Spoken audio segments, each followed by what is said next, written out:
Blowjobs are a no for me. It is a skill. It is a practice skill. It is a necessary skill.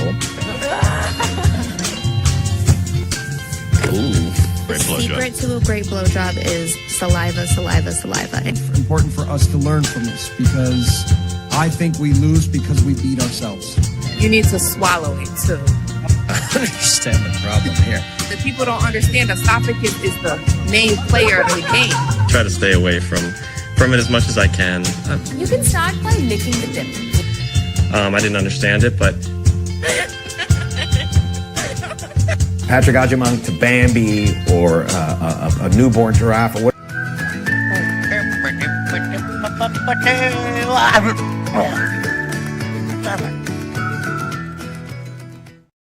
All right, indeed. Greetings and salutations to all of you here this early. It is a Monday. We did have some actual American players already getting going this weekend, so we will talk about that.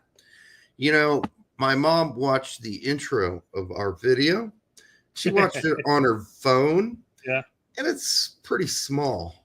But she's like, I can't believe you got all undressed and stuck your belly in Brett's face like that. I'm like, Mom, it's not us. The fact that she thinks that's your belly, too. She thought I dressed up as Superman. I'm like, Mom, what?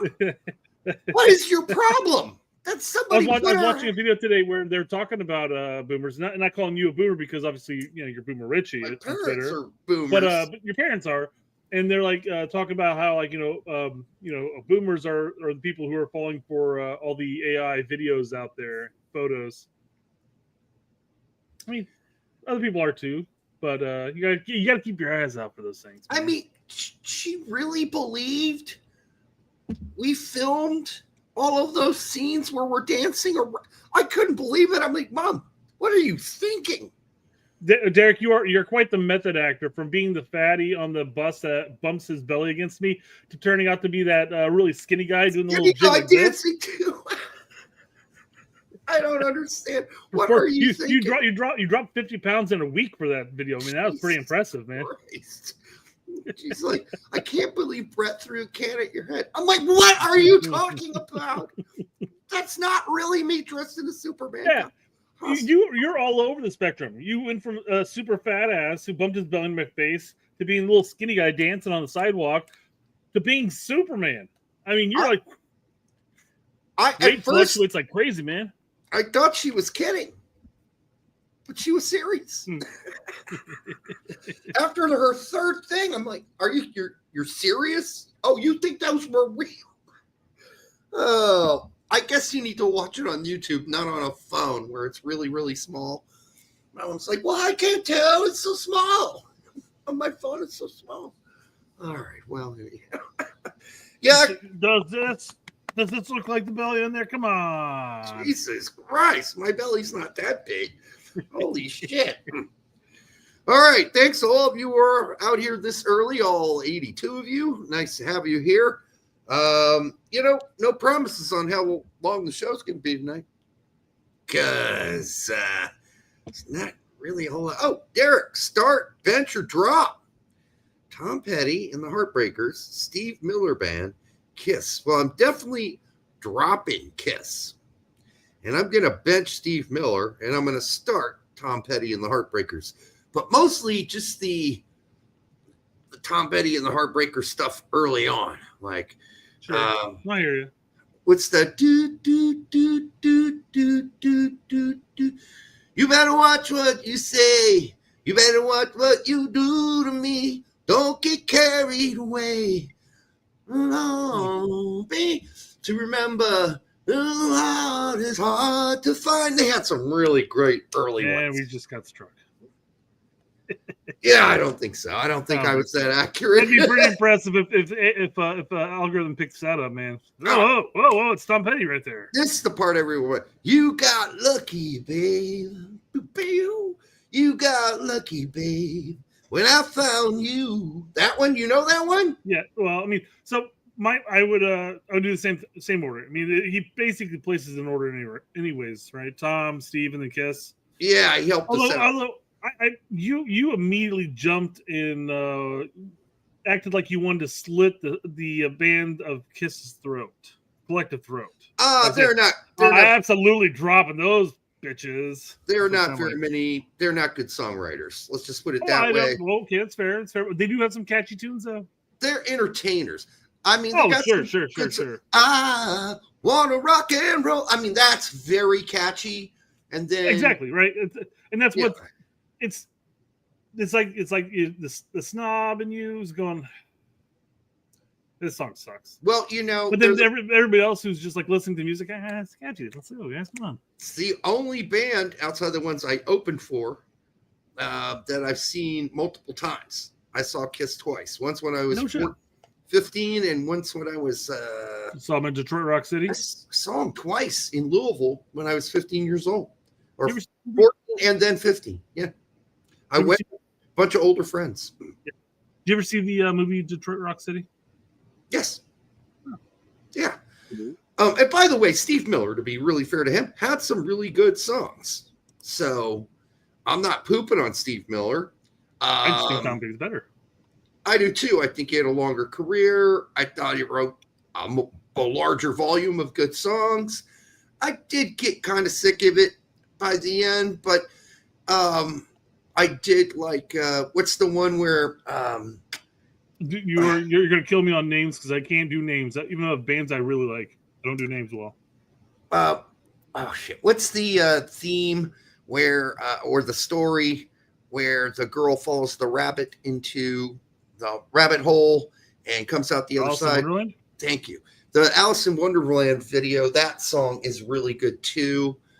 I mean, there's lots of them. His solo album, Tom Petty, late in the 90s or early 2000s, can't remember what that one, Good to Be King. It's Good to Be King. That's a really good one too. So, Outkast and the Beatles. I love Outkast, but sorry. I mean, the Beatles were ridiculous. They were ridiculously great. It's like, well, here's the thing. I enjoy a lot of Beatles stuff, but if I had to drive from home to work and listen to either the Beatles or Outkast, I'm listening to Outkast. No, I mean, the only reason I'll agree with you. Beatles are the better band. They have long history. They've produced a lot of great music. I'm just saying. Well, for entertainment purposes, driving one way to another, I'm listening to Outkast. I might agree with you because I've heard the Beatles so many hundreds of times. That could be a factor too, right? I'm a little don't need to hear it again. Whereas Outkast, hell, put on hey yeah, I'll listen to that all the way home, and that whole album. Yeah. So it gets tough when you. It's like Led Zeppelin. I can't really listen to Led Zeppelin anymore because I listened to it so much when I was younger. And the Beatles, the same thing. I will go home.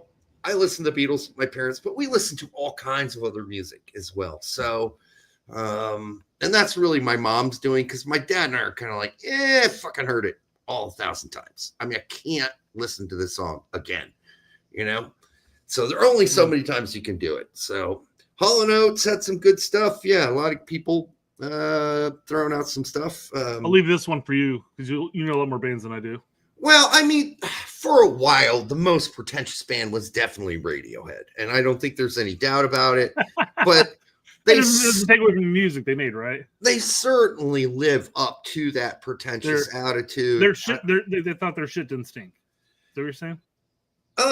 No, it's just the interviews with the lead singer, Tom.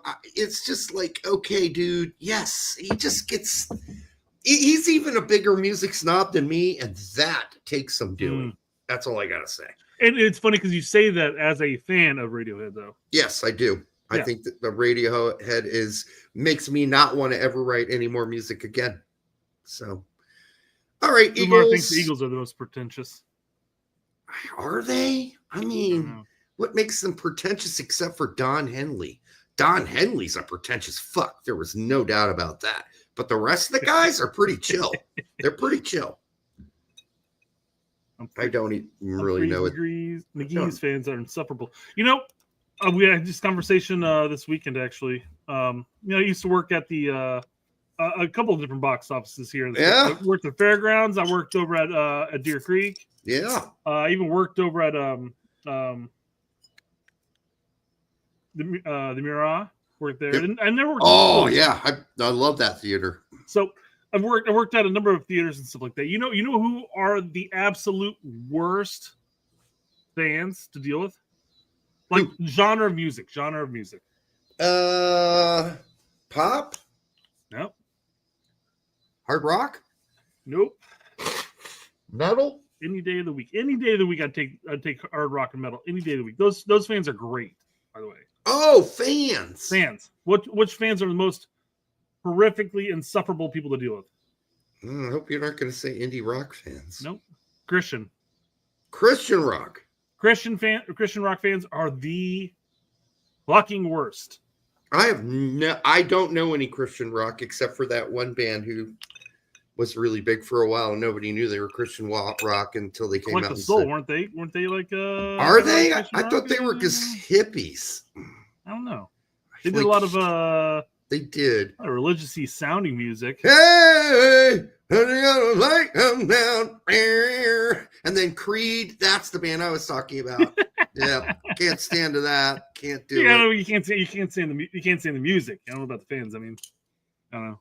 Yeah, I really can't stand Collective I Soul. don't know, dealing with Christian rock fans and stuff like that. I every single concert, I'd always deal with about 10 people coming up to the box office going, Jesus wants me in that concert right now. Just like, well, Jesus could have found you $45 for a fucking ticket, man. Yeah, I don't. Yeah, Get out of my box office. Go away.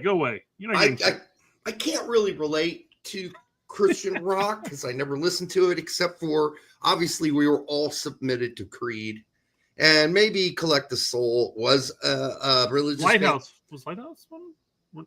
Who? No, Lighthouse. It's a late 90s, early 2000s. I just don't want to be preached at like that when I'm listening to music, you know? Yeah. Yeah. Alex says Christian rock like Black Sabbath. No, that would be not Christian rock. So, the opposite of it. But yeah, I mean, Collect the Soul had some cheesy ass songs. No, they weren't horribly written, some of them, but I don't know. I just felt like at the time they were trying to like get on the grunge bandwagon and then sing about like really positive things. And I'm not a super positive guy, and I don't like positive music. I don't like music that's self-aggrandizing or self-cheering up. Like, I'm the best. With arms wide open. Yeah. That's Creed, though. It's good. Yeah, it is. Creed. You're talking about Creed, so. I just hate those songs like, hey, I'm the best and you can't change me, and I'm not going to change for you because I'm awesome. You know, hate all those fucking songs. Creed came into town, was it last year? I think last summer? It wasn't this summer. Oh, they came into town relatively recently. And, man, the radio was playing the shit out of Creed. Oh, and they had all these competitions like, oh, what's your favorite Creed moment? And people calling in, like, actually giving moments. I'm just like, man, does Creed really have fans? What is they this? do? What is this nonsense? So does Collective Soul, believe it or not. They're still touring. Oh, no. Both of those bands are still touring. By the way, today I am drinking a Leffe, made in Belgium, but shipped in by a major company, major distributing company. So that's not the Bev you froze. It's the Bev I put in the freezer 20 minutes ago and was hoping 25 minutes ago, hoping it would be cold enough to drink, and it's barely cold enough to drink. It's a European beverage, and you're not supposed to drink that shit cold. No, you're not, but you are supposed to get it to a certain temperature. It's nowhere near that. Not freezing cold. I don't want it freezing cold. I just want keep it in the cellar, so it's always at a constant like 52 degrees or whatever. Well, I don't have a cellar. I used to. I used to have a cellar. I don't anymore. Yeah. I mean, you need a nice big house. What am I going to do with as one person in a big ass house? That's a stupid thing. What? Spend all my time cleaning and dusting a giant house that nobody else lives in but me? No, that's why I sold my last house. I didn't want to live in there by myself with fucking 4 bedrooms, a big fucking basement. And Like instead of an apartment, you should have gotten like a condo or something like that. it is a condo. Oh, I thought you live in an apartment. No, it's one of they have condos on here too. They're right. Fuck it. Cool. Yeah. I was always in the impression that you lived in an apartment, like one of those, like on where like there's like a a little 3-floor apartment complex thingy. No. Oh, no shit. Cool. Yeah. No. It's nice. I was really questioning your financial capabilities here when you said like, oh, I got this place. I'm like, you get an apartment? Maybe just get a cheap small house or something. No. You don't have to worry about mowing. You don't have to worry about doing shit like that, appliances and all. I'm not above living in an apartment either. I don't want to. I don't want to pay on a monthly basis for something that's not mine, though. That's all right. Just feel like I might as well just take my cash and set it on fire. Well, I got a big chunk of change out there making money for me. That's fair. I'm not questioning that aspect of your life. I'm just saying. I thought you went to renting instead of owning. This is kind of renting as well, dude. You don't own anything until you actually own it. Think about it. But you own some to some extent some equity in the end. I do. Like if the bank were to come to take my house today, I would still come out of this with some equity. Yes. So, and that is important. That's important. Yes, it is. All right, so we do have some soccer coming up here soon. Sometime soon. Oh, you got some. We got some fluff. Okay. Oh, hold on. I'm gonna kind of zoom ahead. I don't want to ruin the fun of this video. Okay, perfect spot. Okay. Man, nature's brutal sometimes. It's beautiful and brutal. Yes. Yes. Have you seen this video yet? No. I'm gonna mute this. We don't need the audio. We're just gonna play some wonderful nature videos of some kind of an eagle, pretty decent sized eagle, just flying around. Looks like a brown eagle. And what do you think he's gonna go and grab? You imagine he's got to go grab it because there's not really a predator that's going to be hunting an eagle out there. We don't have any pterodactyls or anything, so what's bigger than an eagle? So the eagle's got to go and get some. What do you think he's going to grab? By the way, Jack, before you play this, ask me my opinion. Chris Isaac, one-hit wonder? One-hit wonder? I don't know. You're going to have to help me on that one. What's that? And I wanna fall in love. I wanna fall in love with you. Okay. That one. I hear you. I really have to belt that to hit those notes because that's a high note. And I wanna. Apparently, you get tickets for him in Carmel. Apparently, Wicked Game. Yeah, that's the name of that song. Anyhow, yeah, that's a great song. I think it's a really good song. And maybe there were more I missed. I don't know. Just that's it. That's a golden eagle. Yeah, probably. You're probably right. Did I say brown? Yeah. Oh, yeah. The lighting, it kind of looks brownish. Yeah. But also kind of looks goldish, so who knows? Yeah. Is there such a thing as a brown eagle, though? I don't even know. I think I just made that up. Made a color? Yeah. That's a brown eagle. Yeah. Oh, man. All right. What do we got? Let's see here. Boomer says, yeah, those mountain-faced goats are prey. Oh, that's crazy. So what do you think this golden eagle is going to grab? Well, he just said goats. Really? Oh, my God. Yeah, it's a goat. And it's good.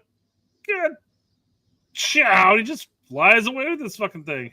God damn. Look at that. Oh, my Lord. Is that a baby goat, maybe? I don't know, man. He's just...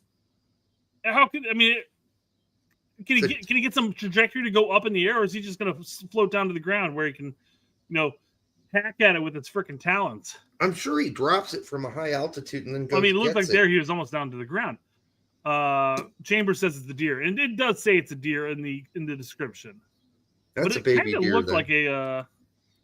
It doesn't look like a baby deer though, but it's got to be somewhat small because eagles only get so big. It's a deer, I guess. It's a mountain deer. It's a brown deer. It's not an American standard baby deer. I can tell you that much. Yeah, they don't look like that. But okay, poor deer. I feel bad for him, but hey, that's nature, man. Nature's a bitch. Yep. Man, yep. just like we had that whole. They had the whole whole trend of asking people, asking women if you're dropped into a forest with either a man or bear, what would you pick? And a lot of these ladies are picking bear. And What? I mean, No. I don't know if they realize that bears are such an apex predator that they have nobody that really hunts them, minus us.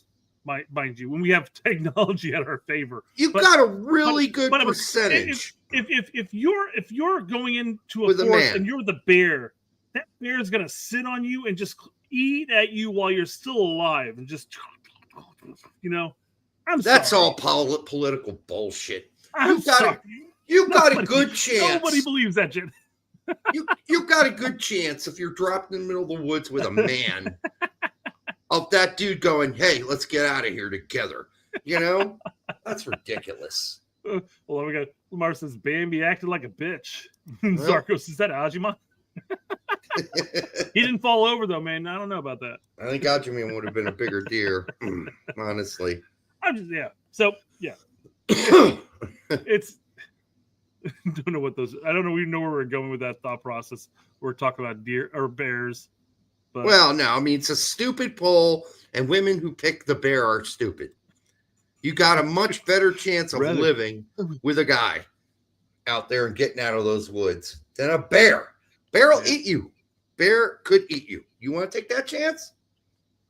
Really? yeah, and when you and that man happen to come across the bear, you can stab the man in the knee and let him take the fall, and you can run for your life at that point. Yeah, because you gotta think these ain't true. you don't have to run fast. You just have to run faster than the other dude. Yeah. Yep. Just take a stick and clobber him at the knee. Tanya Harding. Tanya Harding. That's a reference a lot of people are not going to get. They're not going to know who Tanya Harding is. Some won't. Anyhow, what else we got? New Transportation Secretary. You got it. You got to go for it. Sean Duffy set to announce plans to build a nuclear reactor on the moon. According to Politico, what? According to the new documents, the United States will be announcing expedited plans for this project.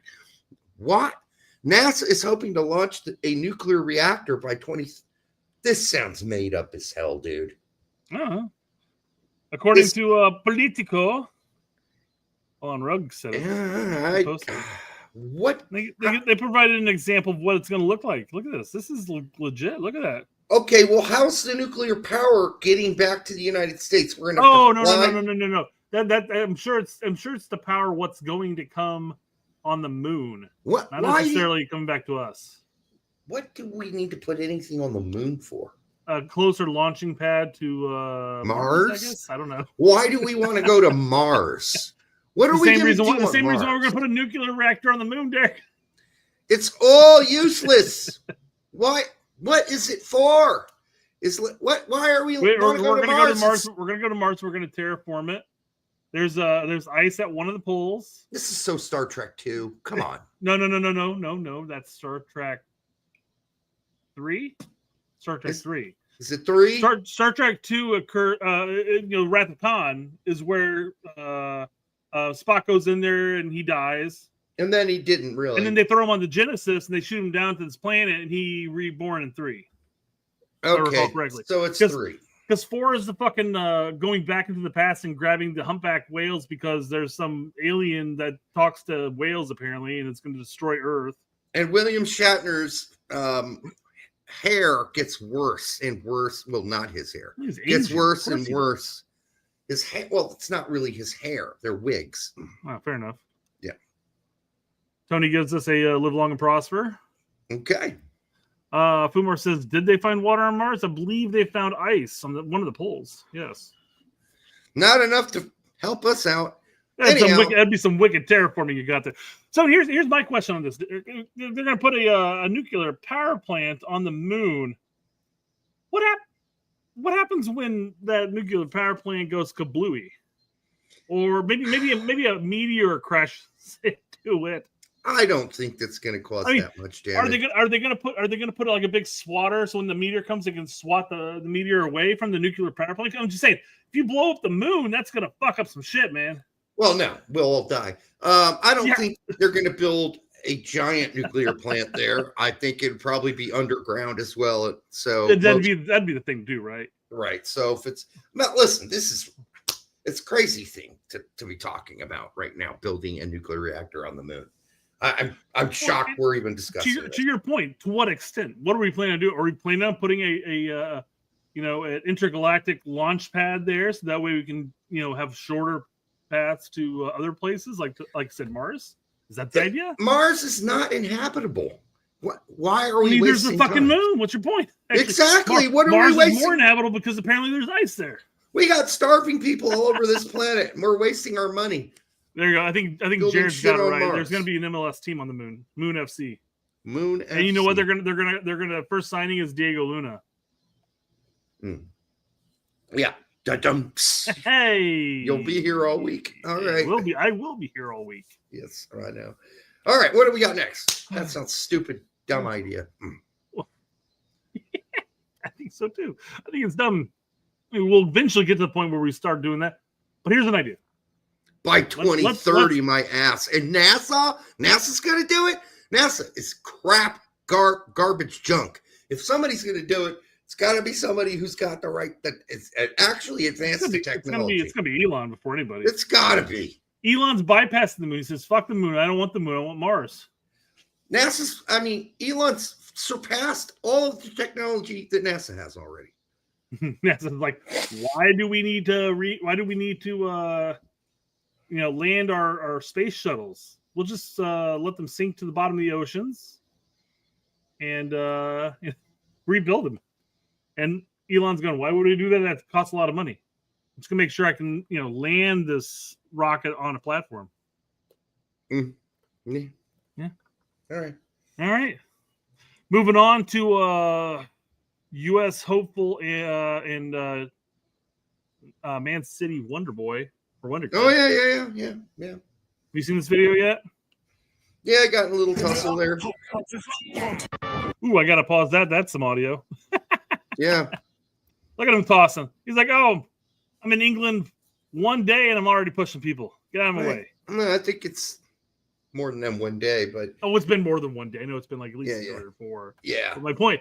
He's played a couple games. Yeah. But he's like already up in there. He's like, get out of here. Well, something was said. Like, you Americans suck. You guys suck. Americans can suck my ass. Or something like that. I doubt that's what was said. But anyhow. Look, he's got anger issues. Anger issues. Good to see him get scrappy. It's like fine. It's fine. 100% I'm okay with this. Yeah, there's nothing wrong with that. Get in there. Listen, this whole idea that he's going to be playing for Man City soon, and we have had people tell us that, oh, when he goes over there, he's going to play. No, he's not.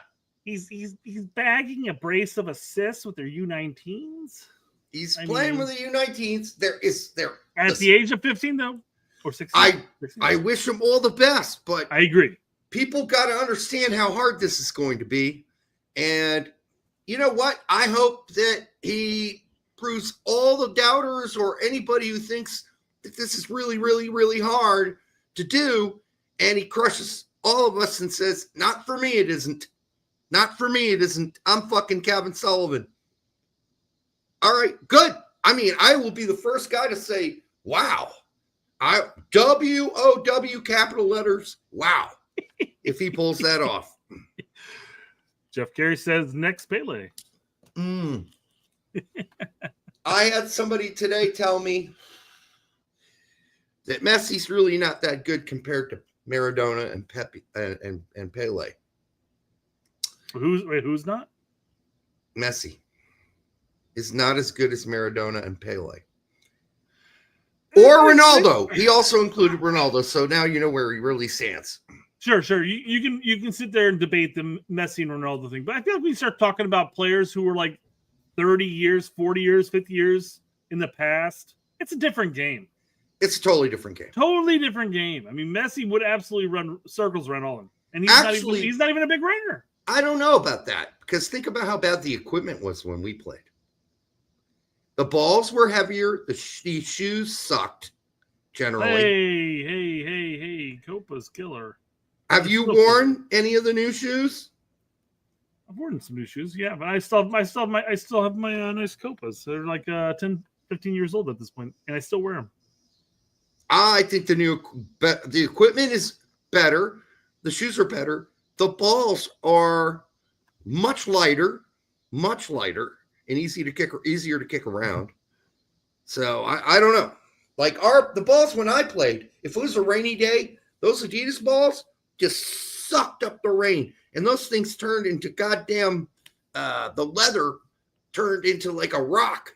Everything. If it was cold and raining, man, God help. Beside the point, I'm even just looking at an athleticism aspect of it all.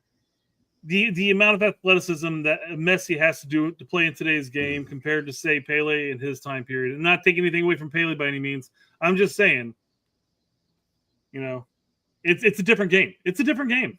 It is a different game. Now, mind you, it was much more physical in their days, the Pele and the Maradona. They got brutalized. Horribly. You know what? That's not a foul. Get the fuck up. That type of shit. Yeah. That's fair. That's fair. You can make that argument. But as far as just talent, the game has improved as far as speed, pace, and skill level. Quite frankly, it's easier to do when you had your defenders you're playing with the night before. They're drinking fits of scotch and smoking cigars. And they go out and they up play until 2 in the morning, and they get up the next morning, play a game. Exactly. Yeah, Stevie talks about that a lot on ESPN FC. Yeah, the fitness levels are better. Yeah. The training's better. The medical care is better. The health plans and eating regimens are better. Yeah, it's a different type of athlete today. I'll agree with that. But I don't think we should discount how good some of those players were, skill-wise. I think they were amazing. No, Pele, Beckenbauer, Maradona was a genius. Cruyff, these guys, they transformed the game in so many ways, even though Cruyff smoked a pack a day of cigarettes. It's equivalent of looking at say a basketball player from like the 60s and 70s and then comparing him to a basketball player nowadays, or even Jordan at the point. Fucking Socrates from Brazil smoked 2 packs a day, I'm told. How do you do that? 2 packs a day. And play soccer? Right, I don't know. Beastie Boy, come down here. Yeah. Smoke 2 packs a day. You gotta fight. That hypocrite smoke 2 packs a day. For your right to party. All right. Yeah. In the end, I'm digging. I would love to see more of the skill of Kevin as well throughout the games. I know he bagged a brace of an assist. Yeah. Recently, I'd love to see some of those too. But I love seeing the grit, the determination. He's just like, fuck you, motherfucker, get out of my face. Or I don't know what he said. Like I said, he just sort of came in, boosh. Yeah, it's nice to see. I don't get too worked up about it, but it is nice to see. Yeah, that's it. It's just nice to see that we're not all nice. Here's an example.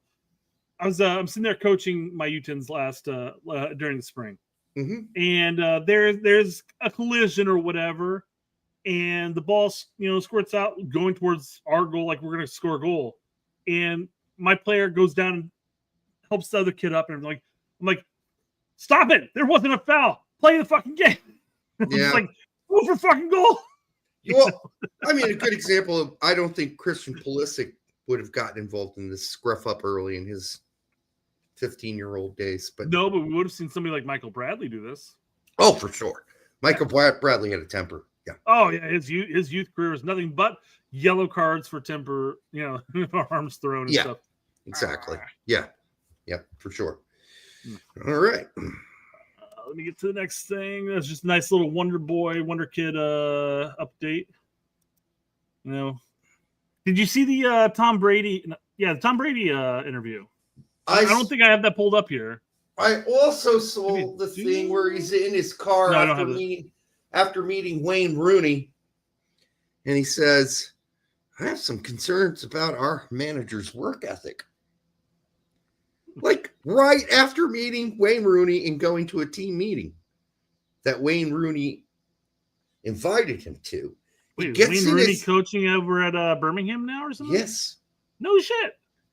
And so Tom Brady meets Wayne Rooney. I'm pretty sure he knows who Wayne Rooney is.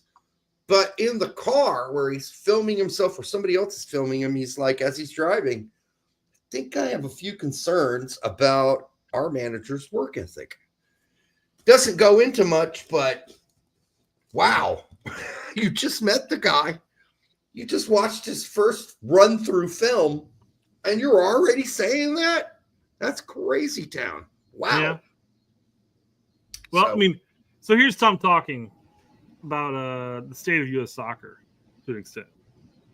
It's an amazing sport. It's a global sport. It's the biggest sport in the world. We need a young phenom like a Yamin Lamal, a young Lionel Messi to take over. And I believe that there will be the most amazing cultural revolution for soccer here in America. The World Cup is coming to America in 2026. You can't imagine the fanfare when that happens. The American audience loves it. In the meantime, we're cheering for Birmingham City. We got to travel to the UK to see some stadiums that are full, and we're willing to do that because we love it.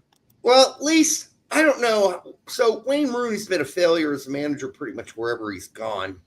He seems to be failing sideways. Well, in this case, a little bit down. But, yeah, I listen about we don't have a player like Messi on our team, obviously, and we're not going to anytime real soon. A player like Law on our team. But we got Pulisic, and that's what we're going to have to get behind in this next World Cup and hope something happens here. So, I don't know. I mean, I think Pulisic's the best overall, most accomplished player we've ever had. As far as I agree. Playing for AC Milan and being a star on AC Milan and Club World Cup, Champions League. No, 100%. Absolutely the most prestigious player we have as far as club is concerned. I think if we ever get a world-class player like a Beckenbauer or a Messi or a Cruyff, that would be amazing. But that happens rarely for other countries too. I mean, there are only so many Messis in Argentina's history. I wouldn't even put Mario Kempes in Messi's territory. And Mario Kempes was a great player and won a fucking World Cup for Argentina. So coming up with those kind of massive players like Yamal, it's obviously going to be a world-class player. They're not something that springs up out of nowhere. Now, Spain, they're a country that can come up with 3 or 4 at a time, which is pretty amazing. England can have 3 or 4, maybe 3 at a time. So we haven't had anything like that, but this is the closest to that we've had. Here's the big problem with this. I mean, I know Tom's making a point, and it'd be great. And maybe he can persuade a lot of those young, players that are going into football, 8, 9, 10 years old, and say, hey, quit playing that game, start playing soccer. Or maybe we can have. But the closest thing we have, and this is the problem with this, is that people are thrusting. Maybe that's not the right choice of words here, but thrusting all of our hopes on these young potential starlets, these banter kids, the Kevin Sullivans, the Matisse Albert, and we're sitting here like, oh, this is going to be our chance. When they may not necessarily pan out the way we expect them to. Very likely not to, actually. I mean, everything we're seeing from Matisse over at Dortmund, it looks promising, but again, we've had promising before, guys. Yeah. Let's reel it back. Let's look at the players we have. We have guys who are playing at really good spots. Let's try to make sure we can get a manager in this situation that can get them to play the best form of soccer that we can play right now, and then continue to develop moving forward.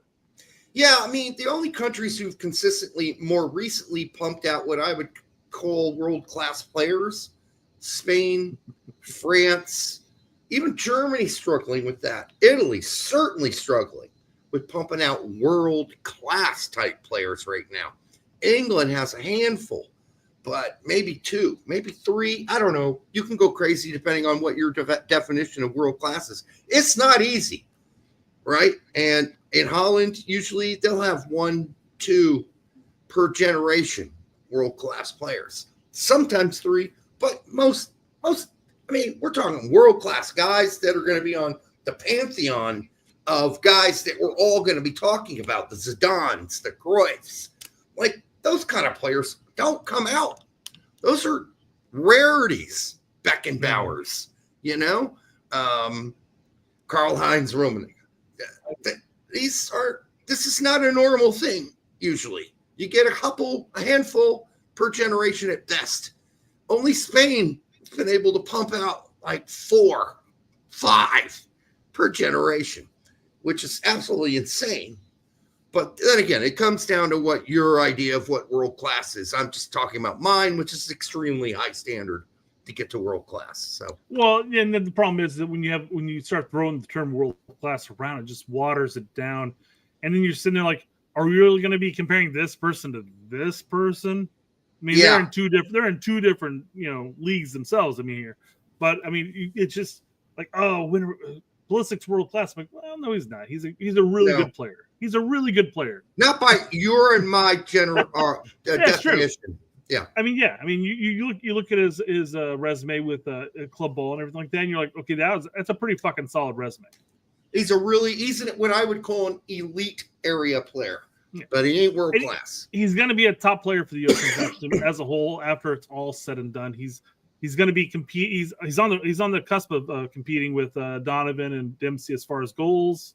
I don't know if he's going to necessarily come anywhere near Donovan's assist record, but to be a world-class player, I think you need to be in the top 10 or so players in the world in your generation.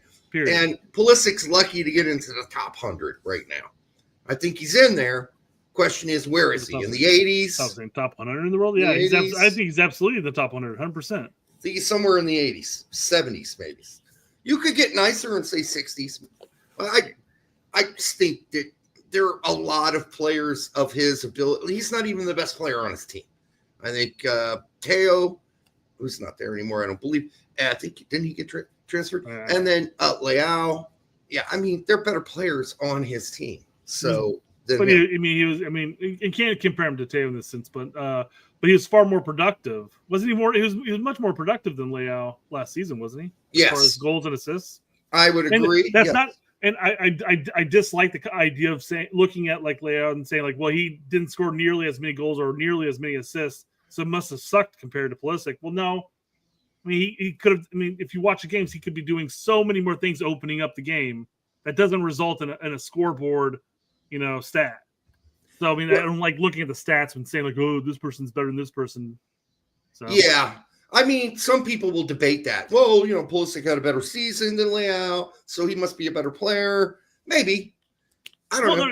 Here's an example. And in this example, Karnik over at Norwich does get the assist, per se.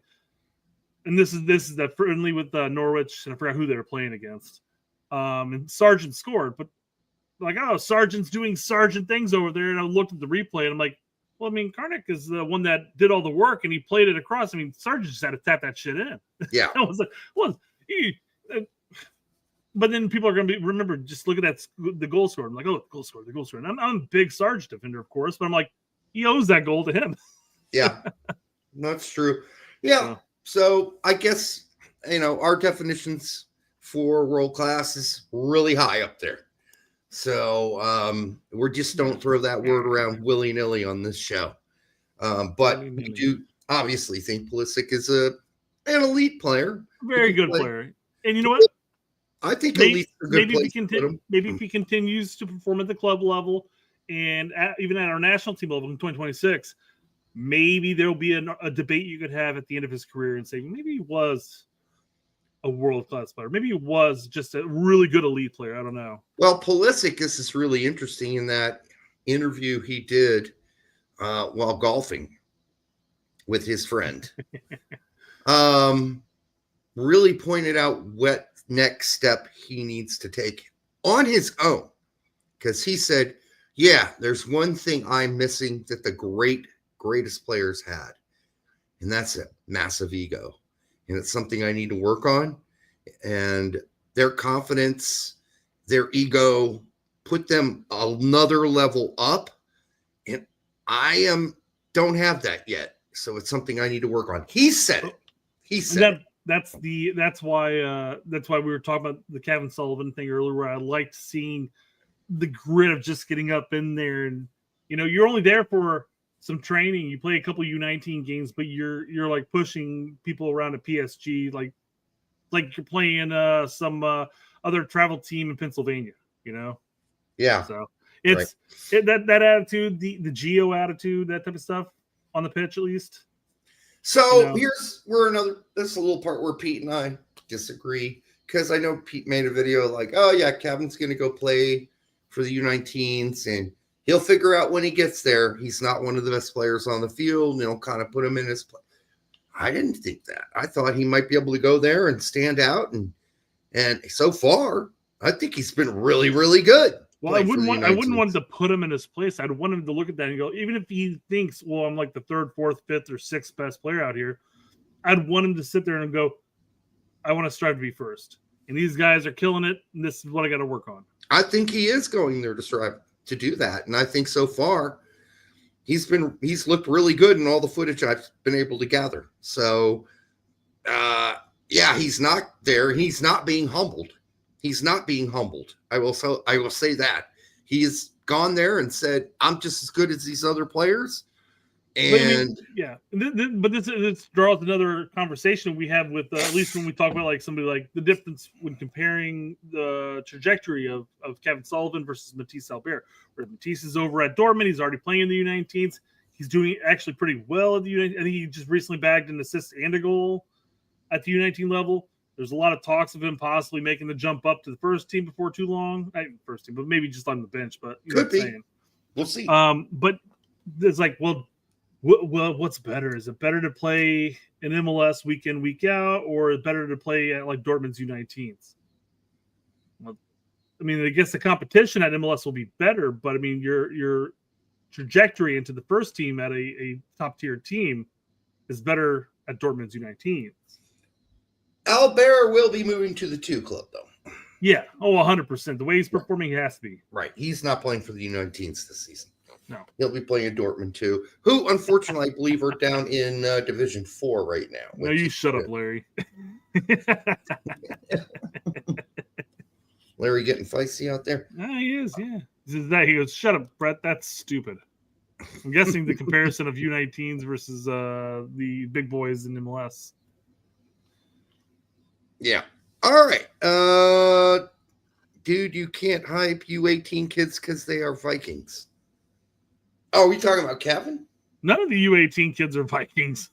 I don't know. What are you talking about? Is it just Kevin he's talking about? Kevin's not a Viking. He's like the anti-Viking. He's like 5'6". No, but he's still Anglo-Saxon. Fair enough on that front, I guess. Yeah. All right. What else we got? Dear U.S. men's national team, you haven't played in Michigan since 2011. And they got a huge fan base, by the way, up there in Michigan. And haven't played in Indiana since 1988. Detroit Lions are on the road. Indianapolis Colts have a bye during the week of November international window. Do it. They won't. Wouldn't that be crazy, though? I mean, why would be fair to U.S. soccer here? Why would you have one in Detroit and then in Indianapolis in the same window? That'd be dumb. It'd be the same people going to the same fucking game. Pick one of those cities. I don't give a rat's ass. Perfect. I'd prefer it to be Indianapolis per se, but if it's in Detroit, I'd be fine with that too. Can you imagine we're going to go to the Columbus game and then we would in December we would go, or November we'd be going to an Indy game? Yeah, that'd be great. Indy game would be great. That's a 30-minute drive for both of us. Yeah. Fucking A. Do it. Do it. Quit putting the games in the same fucking stadiums over and over again, where the fan base in those particular spots are bored of the U.S. men's national team. You've deluged them with the team. They are sick. They're not even interested in going. You put a game in Indianapolis, that stadium is packed. I guarantee it. There are thirsty soccer fans all over Indiana. They would drive from Terre Haute and fucking Lafayette, whatever. They'd all be there. Trust me, they would, U.S. soccer. You fucking idiots. Boomer says international airports matter for hosting games and fans.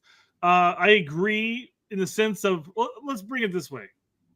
if instead of Japan playing in Columbus coming up here, which we do have tickets for, so if you guys are going to the Columbus game, we'll be there. We'll be there. I'll be wearing the gear. Let's just assume that instead of going to Columbus, they go to Indiana or Indianapolis. I promise you 100% that the Japanese soccer team, I guess they're flying from everywhere, I guess, but predominantly from Japan, I imagine, minus a handful or more players. They're not coming to that game. But they will be flying private to Indianapolis. Yeah, but they're not going to be sitting coach in some Southwest flight. We Hoosiers will fill the stands, guaranteed. Yeah, we will fill the stands, and there won't be people here are dying for U.S. soccer game. Some Japanese fans around the area that'll travel here, but they're already here stateside. At that point, they can fly to Indianapolis all they want. Yep. So I don't know. It's not a real huge Japanese population in the Midwest, so the game would have to be. It's in Columbus, anyways. It's in Columbus, anyways. And there's not a huge Japanese population in Columbus either. So. Yeah. Larry, you watch your mouth. You're talking about us flyover states like that. Yeah. Larry, you're being nasty to the flyover states. It's not necessary. Come on, man. What did we do to you? What did we do to you? None. Okay. So apparently FIFA are considering bringing back the Confederations Cup, revamped 8-team tournament, let me rephrase that, held every 4 years. So here are the proposed participants. Oh, my God. The Confederations Cup will return.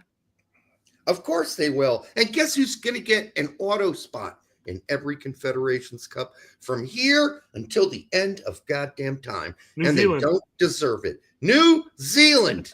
I am so sick of this. Why does New Zealand get to play in every tournament automatically? Because they play in a horrible confederation. It's ridiculous. Jeff Carey from 199 painted a nude mural of tack on the side of my van. Whoa. Well, your van without windows, I remember. Spicy Jeff. More room for Tack's YouTube channel to be advertised, right? I hope it's an advertisement for Tack's show, but a nude one could be interesting. Where you can join as his member. Yes, and is his member large in the mural or medium or small? He's got a small membership. All right, let's not be mean to Tack on the show. All right, so hopefully you gifted him a large member. Yeah. Ship on your mural. $5. We love you long time. Or did you cover it with like a leaf? You know, like Adam and Eve. Oh, that'd be classy. Jeff micro penis. That's not very nice, Jeff. That's just not very nice, I have to say. Then it will look like Michelangelo's painting, right? It'll look like all the Greek statues. David. Yeah. The Greek and Roman statues, all the statues have micro penises. I don't know what's going on there. Maybe people weren't hung that much back then. Or it was cold outside when they had the models stand up. The water was cold. They were all turtling. Yeah. Do we have to do it when it's 56 degrees outside? What the fuck, man? It is kind of weird that all of those statues have small penises. Really small ones. And the funny thing is, when you talk about that era of that geography, when it comes to ancient like Greeks or Romans, all the graffiti pornography they drew always had massive wings. It's weird, isn't it? Yeah. Oh, which they were all growers. Yeah. From what culture? It was cool to have a little dick. From what cultures did they have large penises? What are these drawings? On the graffiti drawings? Yeah, the Romans and the Greeks, whenever they graffitied their area, they'd paint it up. Like with Caesar and stuff like that. The people who were upset with Caesar, they would draw Caesar with the big wings, screwing some little boy or something like that. I don't know. Making that part up, but which might not be too far accurate. from the Greeks and Romans, but who knows? I've never seen these drawings. I'll have to look them up. Watch the TV show Rome. You'll see them everywhere. Okay. It's a great show, by the way. Have you not seen Rome? I started Rome. Oh, it's so fucking good. Way back. That series is old as fuck. Oh, ancient. It's like mid-aughts. Yeah, like my ex-wife and I started that series. Yeah. So good. It's so good. Back when TV shows were good. They had a lot of great shows. Yeah. There's some good ones now. I'm back into the Polio probably had a big. You're right. I am back into, which series was that? The Federation? Is that what it's called? But they're back on again. So the Foundation. I'm watching that series now. It took them like 3 years to get season 2 going. I don't recall the series. It's on Apple. It's a really good. Okay, so while we're talking about Apple, Apple's got a new Jason Momoa series actually, where he's like Hawaiian. I think they're Hawaiian when they're about to get colonized. Whatnot. I saw that one too. I'm just trying to get through the Foundation now because I waited for almost 3 years for them to come out with season 2, and it's a book by Isaac Asimov, right? Yeah. And I really love those books, dude. I like the period pieces, like with Jason Momoa as the Frontier was great on. Was it Frontier? Yeah, Frontier. I think it's on Netflix. I think that's during the English and French occupation of the United States. And then you have this one's kind of a post-apocalyptic, but the TV series C on Apple was really good. I'll have to check that out. Once I'm done with this, actually, I finished season 2, so now I'm waiting. Season 3 comes out. Came out last week, and I haven't caught up yet. I've been busy. So yeah, Frontier. But the other one that I really liked during that time period, when Frontier was coming out, was Last Kingdom. That's an Anglo-Saxon era with the Danes invading England, basically. Mm-hmm. The Danes.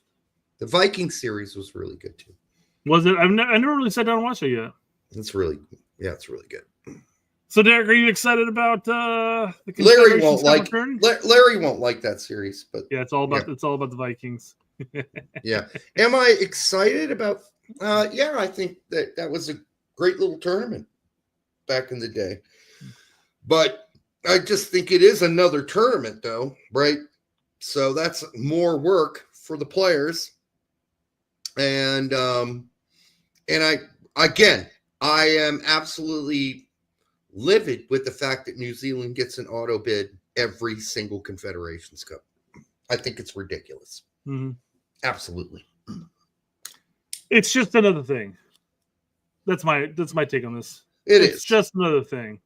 We've got Nations League every year, throwing in Gold Cups every 2 years. I mean, Euros got their Euros mixed with Nations League. I mean, everybody's got something. And then you're going to throw in another tournament. How's this going to all fit together? Club World Cups getting thrown in there now.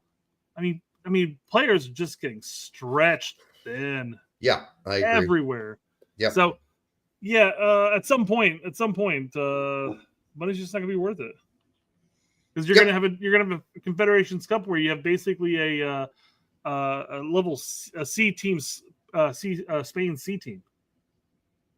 Yeah, they still might be pretty good, but I mean, we'll see. But does sound like just more tournament play. Yeah, and a lot more playing for the players on those teams. So, yeah, at some point, it's just somebody's got to say something. Players got to say something. Hey, enough's enough, guys. Attendance are gonna tear before too long. Yeah, this is gonna wear us out. Yep. All right, on to MLS. Some MLS talk here. So here's Don Garber talking about the Apple deal and why pundits and fans just don't get it.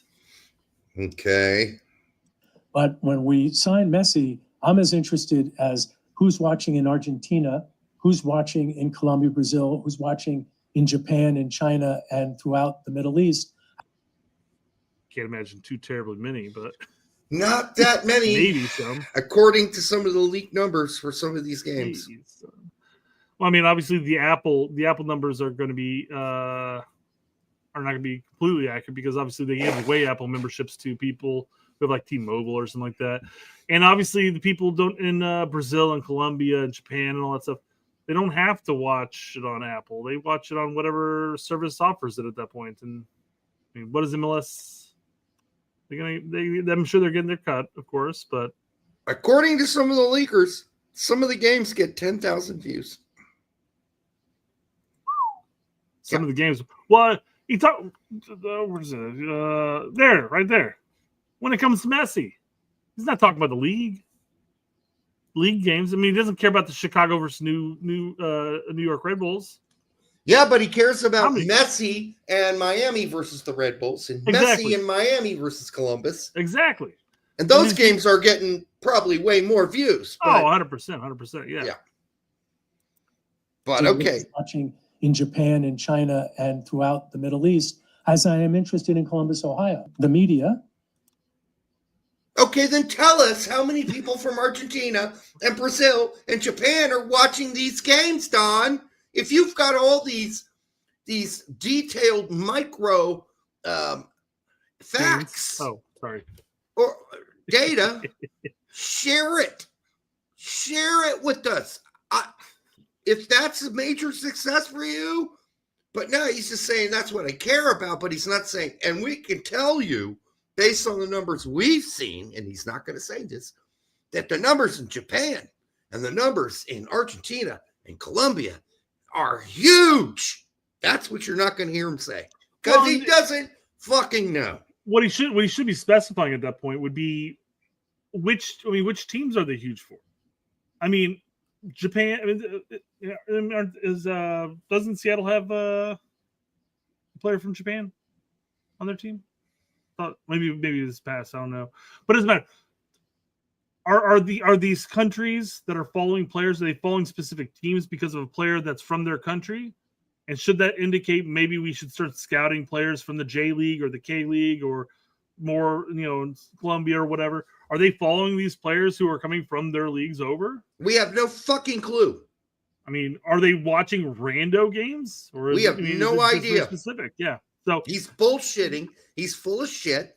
He's saying this, but he doesn't even. And if he does know, they aren't so gigantic that he could announce them. I could tell you that. Because if they were really impressive, he could say, we know every game on MLS that Messi played is watched by over 200,000 Argentinians per game.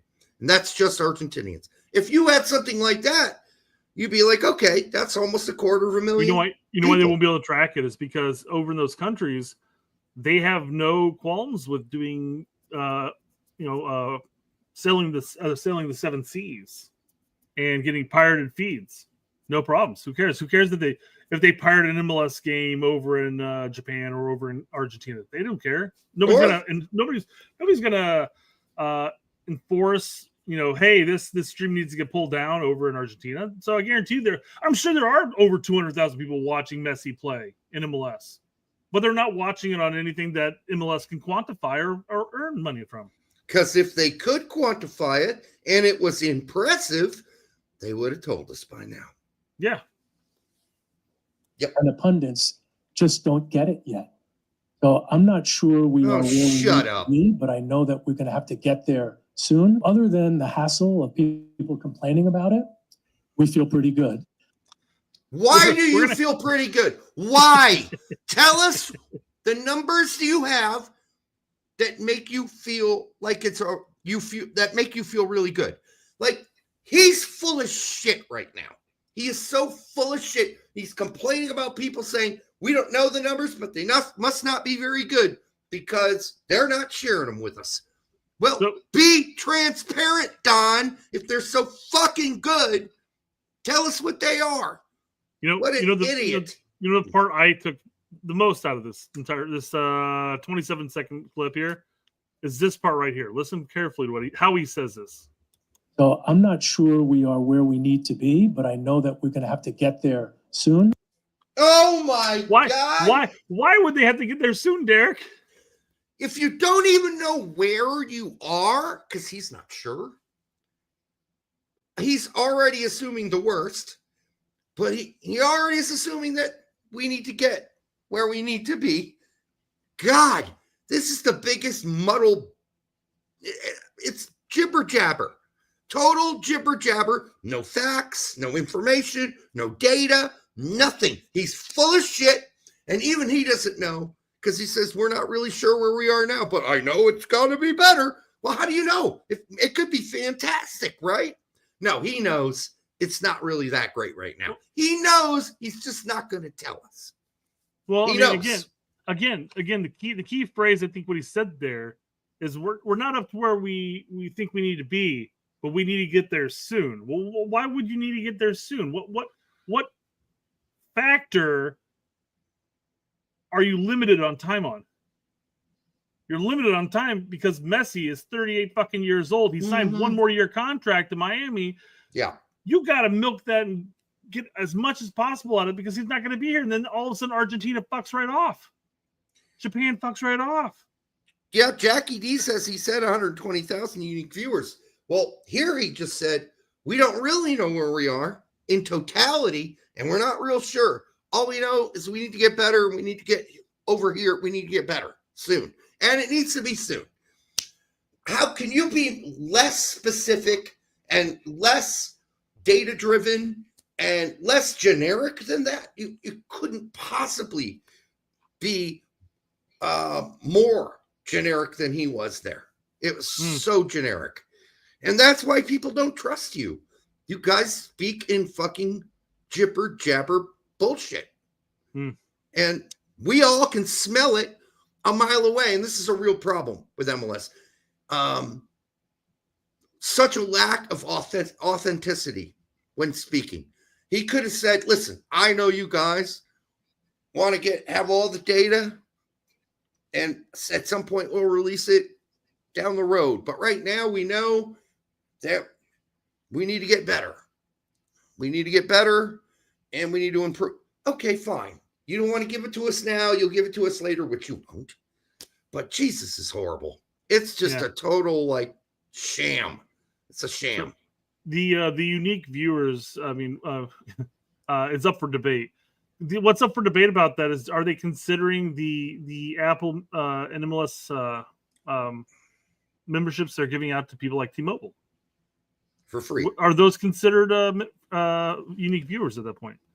I mean, they aren't saying, hey, we have 100. I mean, I don't know. Maybe he did say this. I'm not going to go on a limb and say this, but what if he didn't say that we're getting 120,000 unique viewers for each stream, or for Messi? If it was just for Messi, that's a failure right there, quite frankly. You only have 120,000 unique viewers. That would mean that there's only 120,000 people that clicked on the link to watch the video or whatever. Now you might have 800,000 views. This is kind of a YouTube thing. You may have in the case of us, we may get 2,000-3,000 views on a live stream or whatever. But we may only have 1,200 to 800 unique viewers, which means that there's 1,800 people actually watching our show. Maybe they click back and forth or whatever. Using that as an example. Well, so unique viewers is not necessarily an overall contingency of the amount of views you get, because they could be clicking off a broadcast and coming back onto the broadcast, and all of a sudden you have twice as many views. Right now we have 255 people watching, 60% of whom are on Twitter. Yeah. So, I mean, and that's not going to show up on YouTube. So, but you've got to know that. You've got to be able to figure that out and deliver the data to people who want to know. And if you can't blame the media that he's criticizing for criticizing. It's ridiculous. Produce the data, show them it's a really good, and they'll stop criticizing. It's as simple as that. It's as simple as that. Well, we know with Messi going on this final year of his contract, and Garber's like, well, we got to make sure we do it quick. We got to get where we want quick. Got Jeff Carey. Good news. I'll pull that up in a second. Okay. The good news is the MLS is looking to leak into a new market. LAFC is signed on Spurs legend Son. So, Is that done? Yeah. It's a big signing. It's a done deal, yeah. So, I mean, they're trying to tap into a new market at that point. It's a big signing. I'm digging. Son's a very good player. Yeah. Yep. I'm not bringing this up as a poke and a jab by any means. I'm bringing this up. It's clear that they're looking to dive into new markets and hoping to drive up interest there. So, Okay. It's a big pull. It is it's a big signing. Jeff Carey for $199.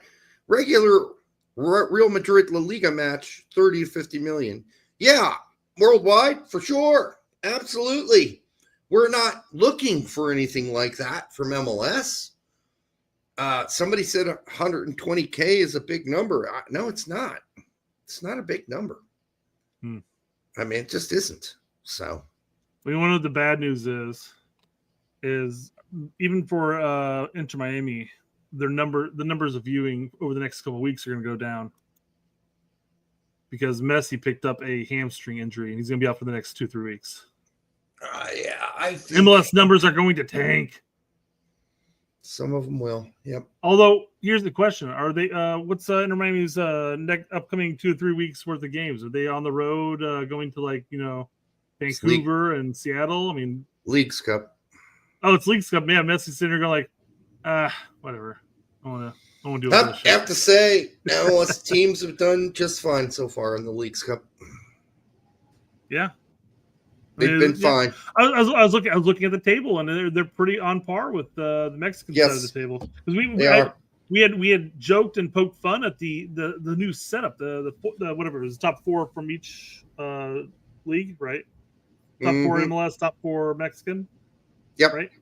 So, but I mean, we were making as far as points, they're on par. We were making fun of the format. Yeah, that's what I'm saying. I don't think we were predicting that MLS would get slaughtered. No. We didn't quantify that at all. No, we did not. I know Pete did. Got him a little trouble this week, but yeah. Well, so now, what Pete said wasn't a lie. On day one, MLS 5 out of 6 teams lost, I think it was, and he said that doesn't come to me as a surprise. Now, mind you, it did to me, but it changed since then. Listen. There are some horrible teams in Liga MX, if you haven't noticed. So, yes, I was a little surprised by some of those games. There are some really piss-poor teams. Are there in MLS too? Yeah, for sure. So those teams that suck aren't going to surprise me at all. But I thought it would be pretty even with maybe 60-40 Mexico. You know, when you said even, I almost said flow. Yeah, 60-40 is what I'm kind of expecting with Liga MX. Getting the 60, obviously, but I didn't think it'd be a blowout. So, and it hasn't been so far. And I haven't been able to watch them all because a bunch of the games are on at the same time. So you got to kind of pick which one you want to watch. So, yeah, it isn't. In the sense that I can't even remember which 2 teams I watched last night. You're going to talk about the audience, right? No.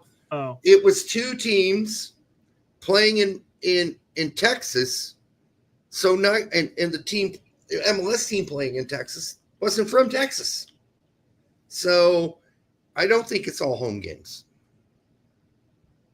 Well, I mean, home games. I think when Larry says home games, he's referring to being stateside. The Mexican, and not playing away games in Mexico. It was Chivas against whoever Chivas played last night. Was played in Texas, and the team that Chivas played was not a Texas team. Neither had home field, but certainly the Chivas fans dominated the stands. Mm-hmm. Dominated the stands. Emekis. Derek, it's pronounced Ekis. What am I saying? I thought I said Liga MX. You're saying the same thing I said initially when I got corrected. Liga MX. Yeah, you're saying it proper now. What did I say before? You're like saying MXs or something like that. I fucking idiot. All right. Fucking idiot. All right, let's see. I mispronounce shit around here all the time. All right, what else? Well, you know, players aren't the only ones going lame up on Leagues Cup at this point. We also have referees going lame. Don't know if I've ever seen this before. So where a ref has to get subbed off. So this is. Was it against Red Bulls, the game you were talking about? What the fuck is GDL? Guadalajara? Yeah. So Chivas? Chivas, yeah. So they're playing New York Red Bulls. I thought that game was in Texas. I don't know. I might be losing my mind. Let's look. So I'm trying to speed through and see if I can see anything on here, but I don't know. I didn't think that game was played in New York. I honestly don't remember. I can't tell anything from the stadium here, so I could be completely the dude wrong. Ruptured, I think the dude ruptured like his Achilles or something like that. Yeah, I don't give a fuck about him. All right. How often do you see the ref have to? Not even 10 minutes in, he's going up lame. He made one sprint and pop. Shit happens. You know. Maybe he's related to our good friend from West Brom. His spaghetti ACL. Oh, don't worry. We're gonna get into West Brom in a little bit here. Spaghetti. I love that's the way Germans say. While we're still in MLS talk, let's branch over to a new topic while in MLS talk here and talk about transfer news, get money on transfer news, get no transfer news. Everyone loves that transfer news. Whatever. That seemed to have an extra sort of amount of echo tonight. Weird. Yeah. All right, breaking. Middlesbrough submit an offer around $3 million for Columbus Crew to the Columbus Crew for U.S. men's national team wingback Max Arston. Per sources, no word on if the Crew will entertain the offer yet. Toulouse had a bid rejected earlier this summer.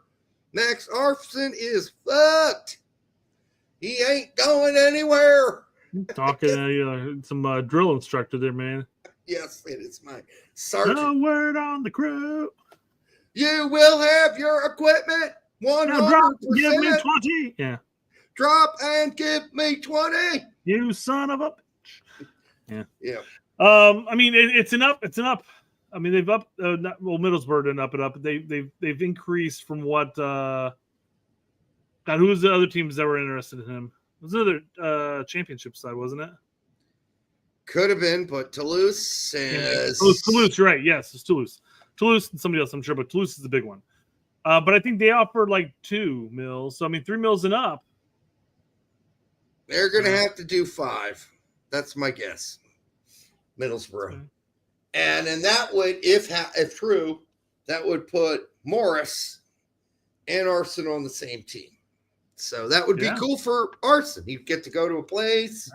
It'd be cool for us because we only have to watch one game. Game and still me. Mostly, I love when Yanks join the same teams, man. You're gonna catch them all.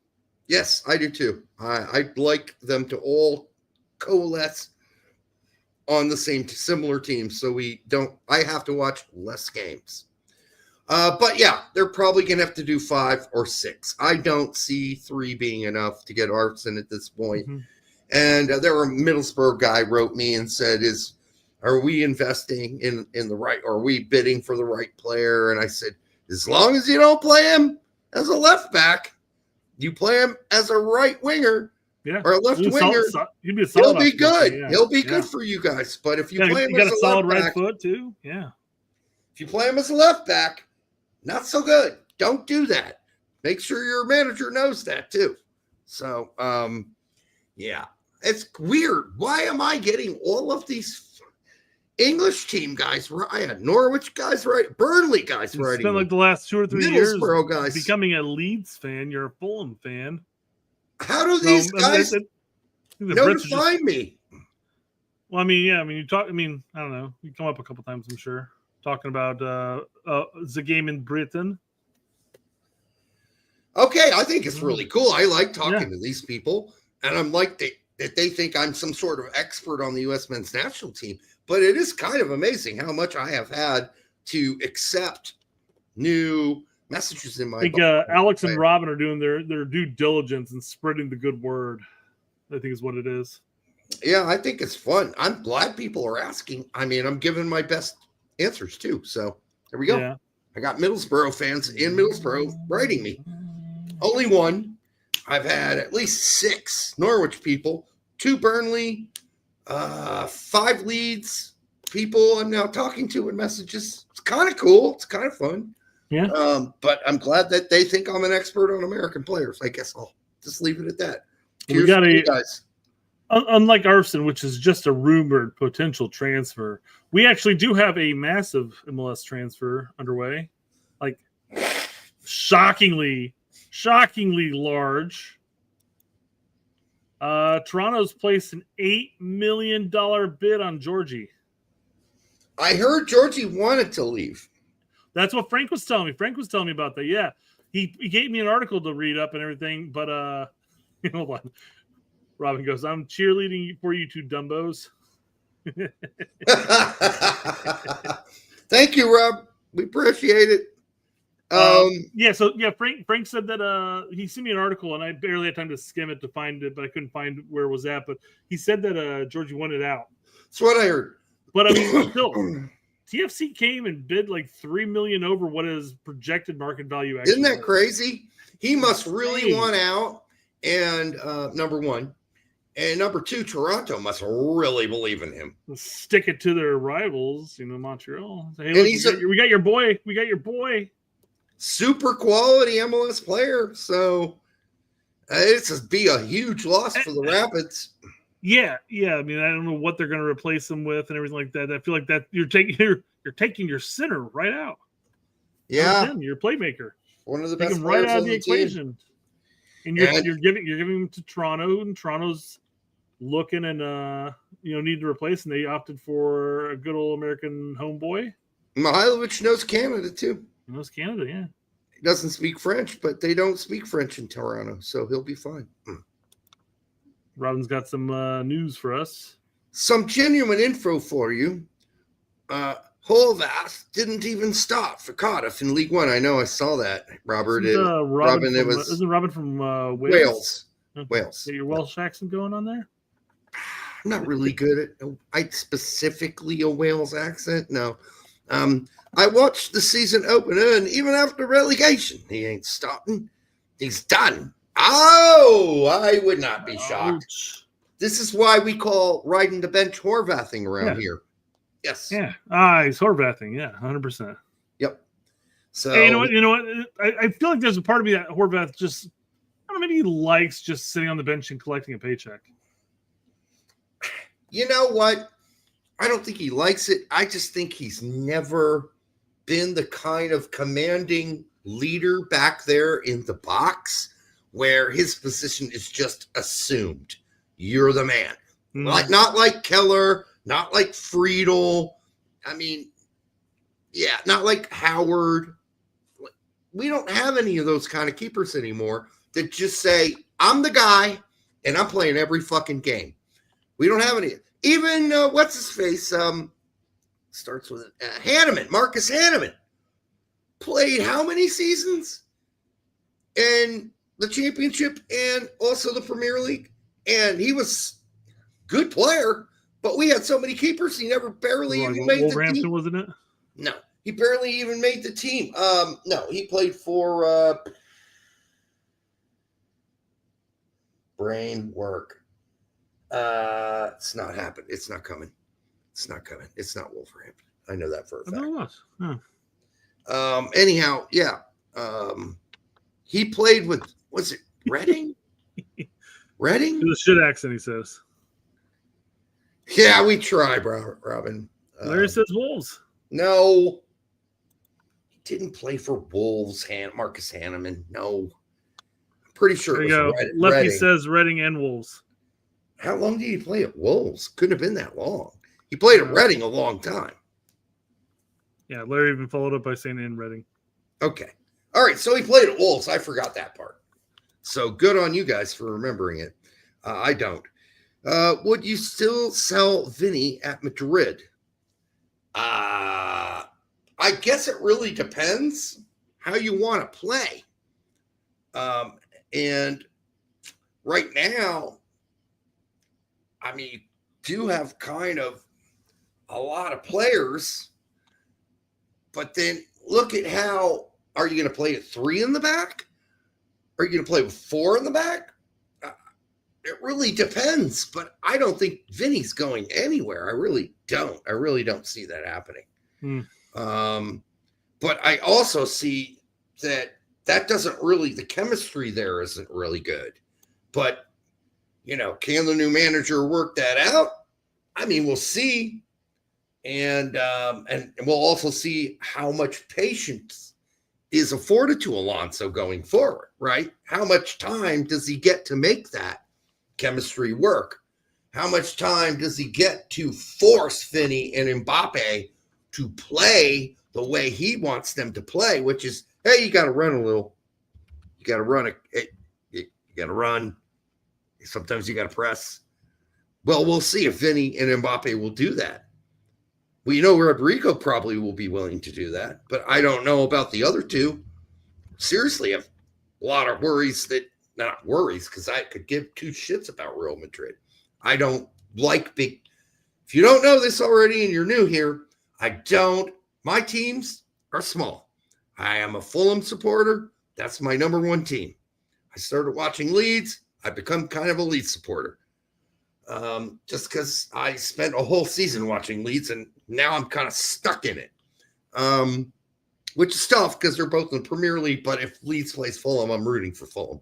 That's not even a question for me.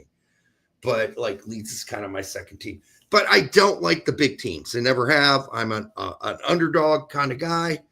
And I've been that way for most of my life. And I started watching Fulham back 25 years ago, 30 years ago. So jumping back to Marcus real quick. Somebody mentioned, let me see if I can jump back to that real quick, but he played here we go. Jackie says 276 matches for Reading.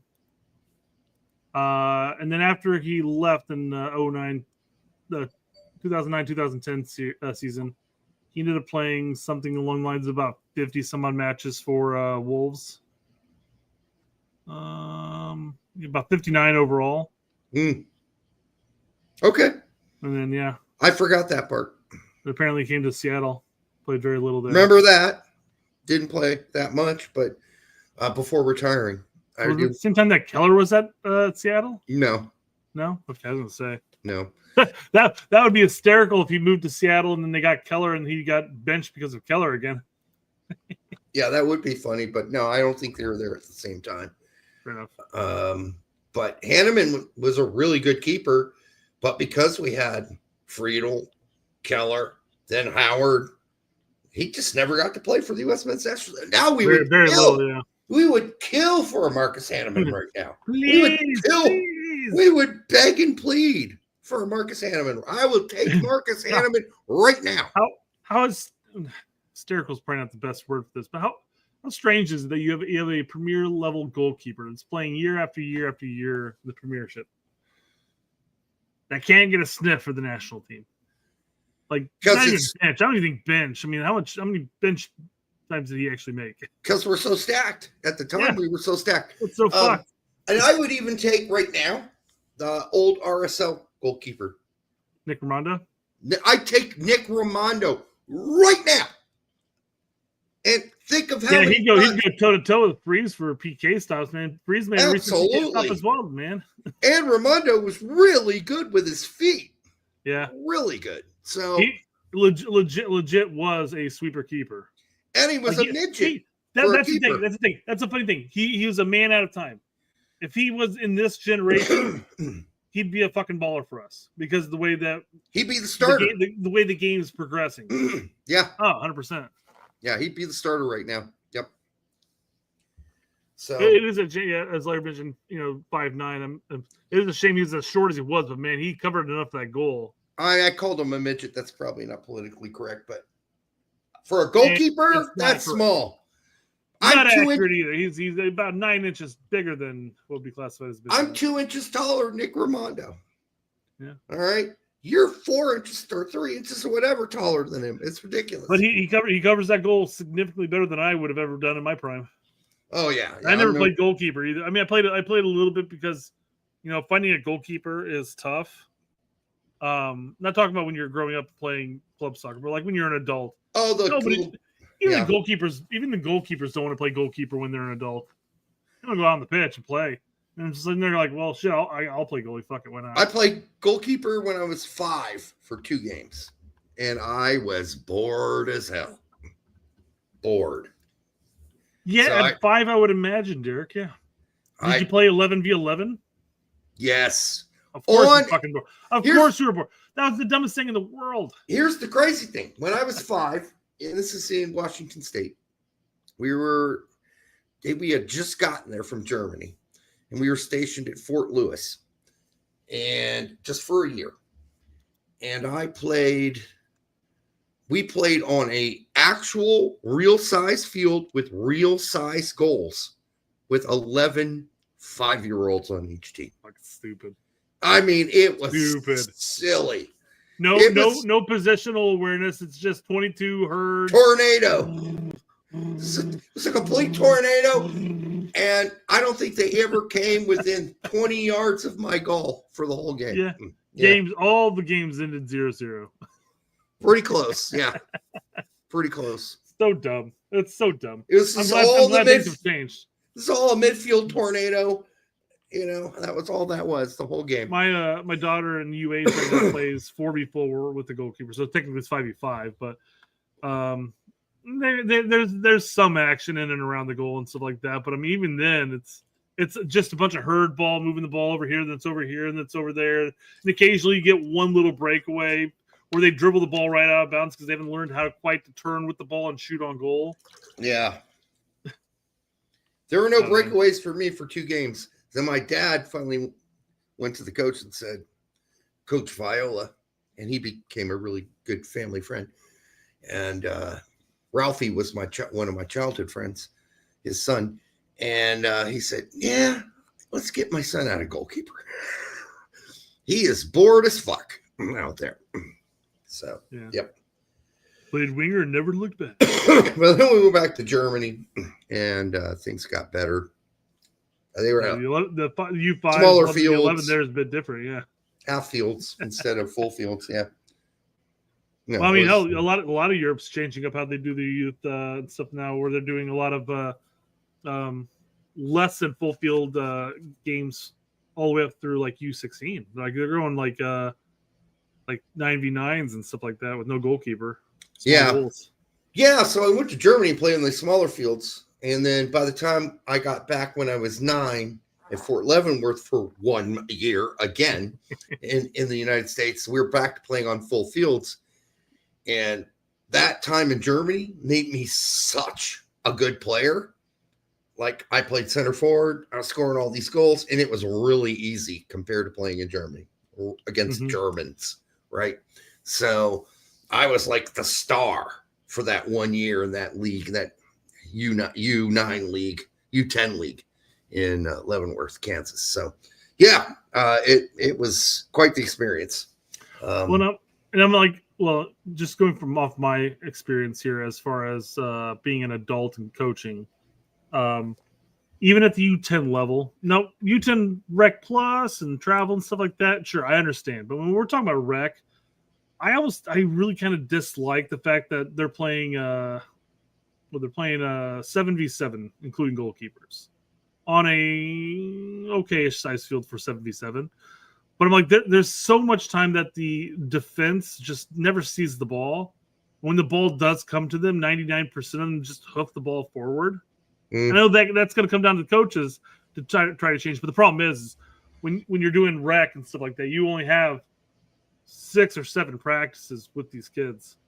Yeah. And then you got games on the weekends, and then that's it. And then you're not doing anything until the next season, which is fall or spring or whatever.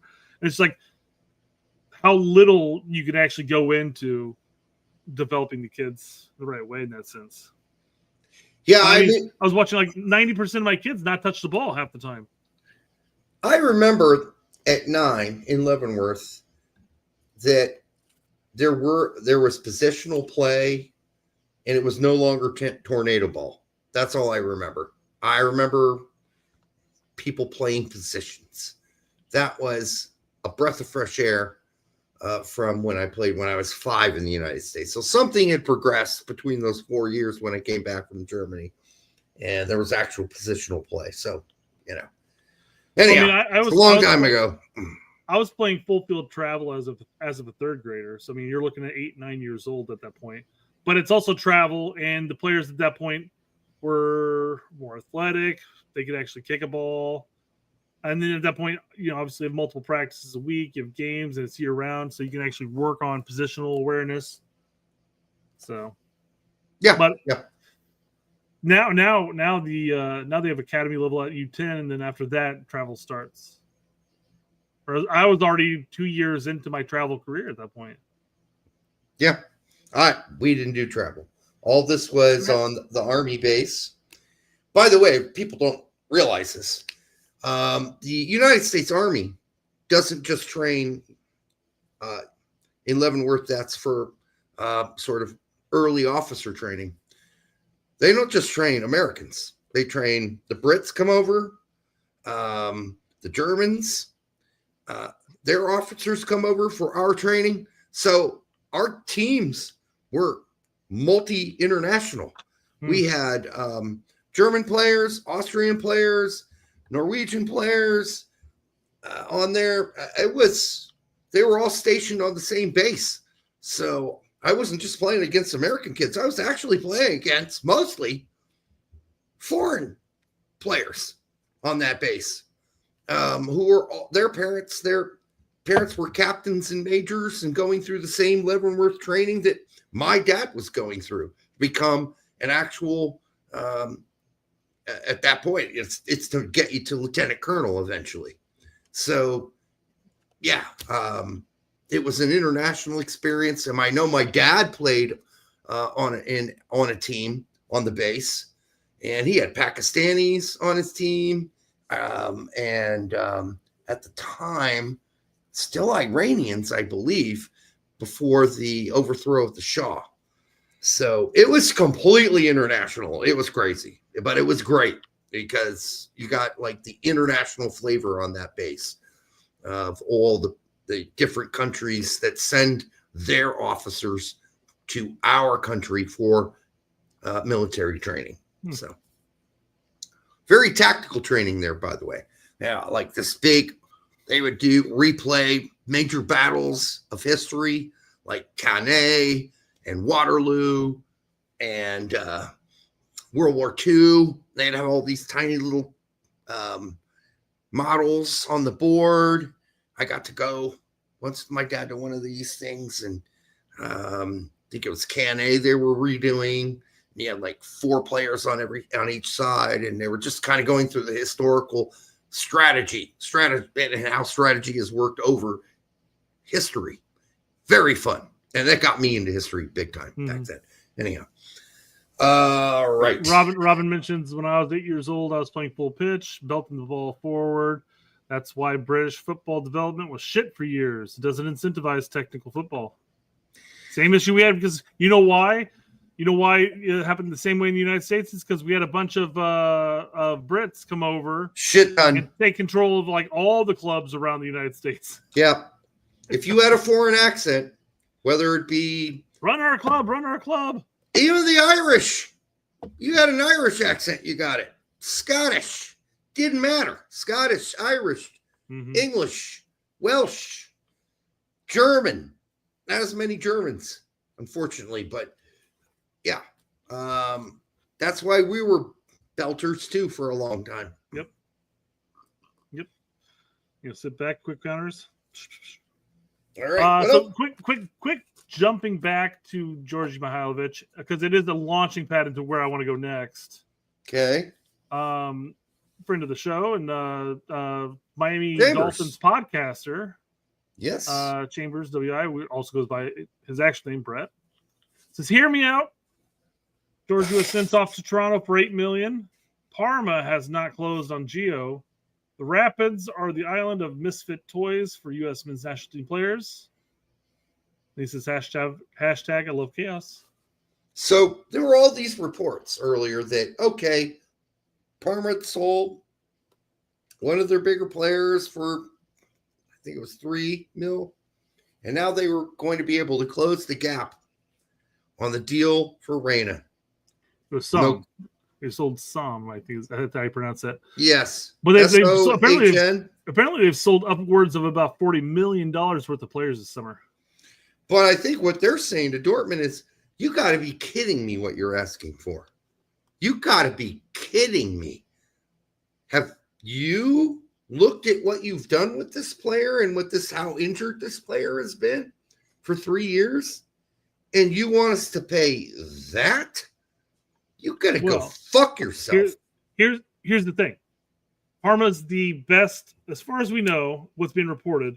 Parma's the best offer Gio have by far in Europe. Yep. Not saying there's not an MLS team that's going to come in, throw their dick around, and say, "Hey, here's $25 million for him." No. And I'm sure Dortmund would like that. But as I questioned to Pete here, I said, "Honest question, Pete," because Pete does say the question we're all asking: another year at Dortmund, and he can kiss the World Cup hopes goodbye. I said, "Honest question, Pete. If you were Gio, would you opt to burn your final year at Dortmund contract and miss any chance of playing in the World Cup, or sign a 3+2 contract with MLS and hope it's enough?"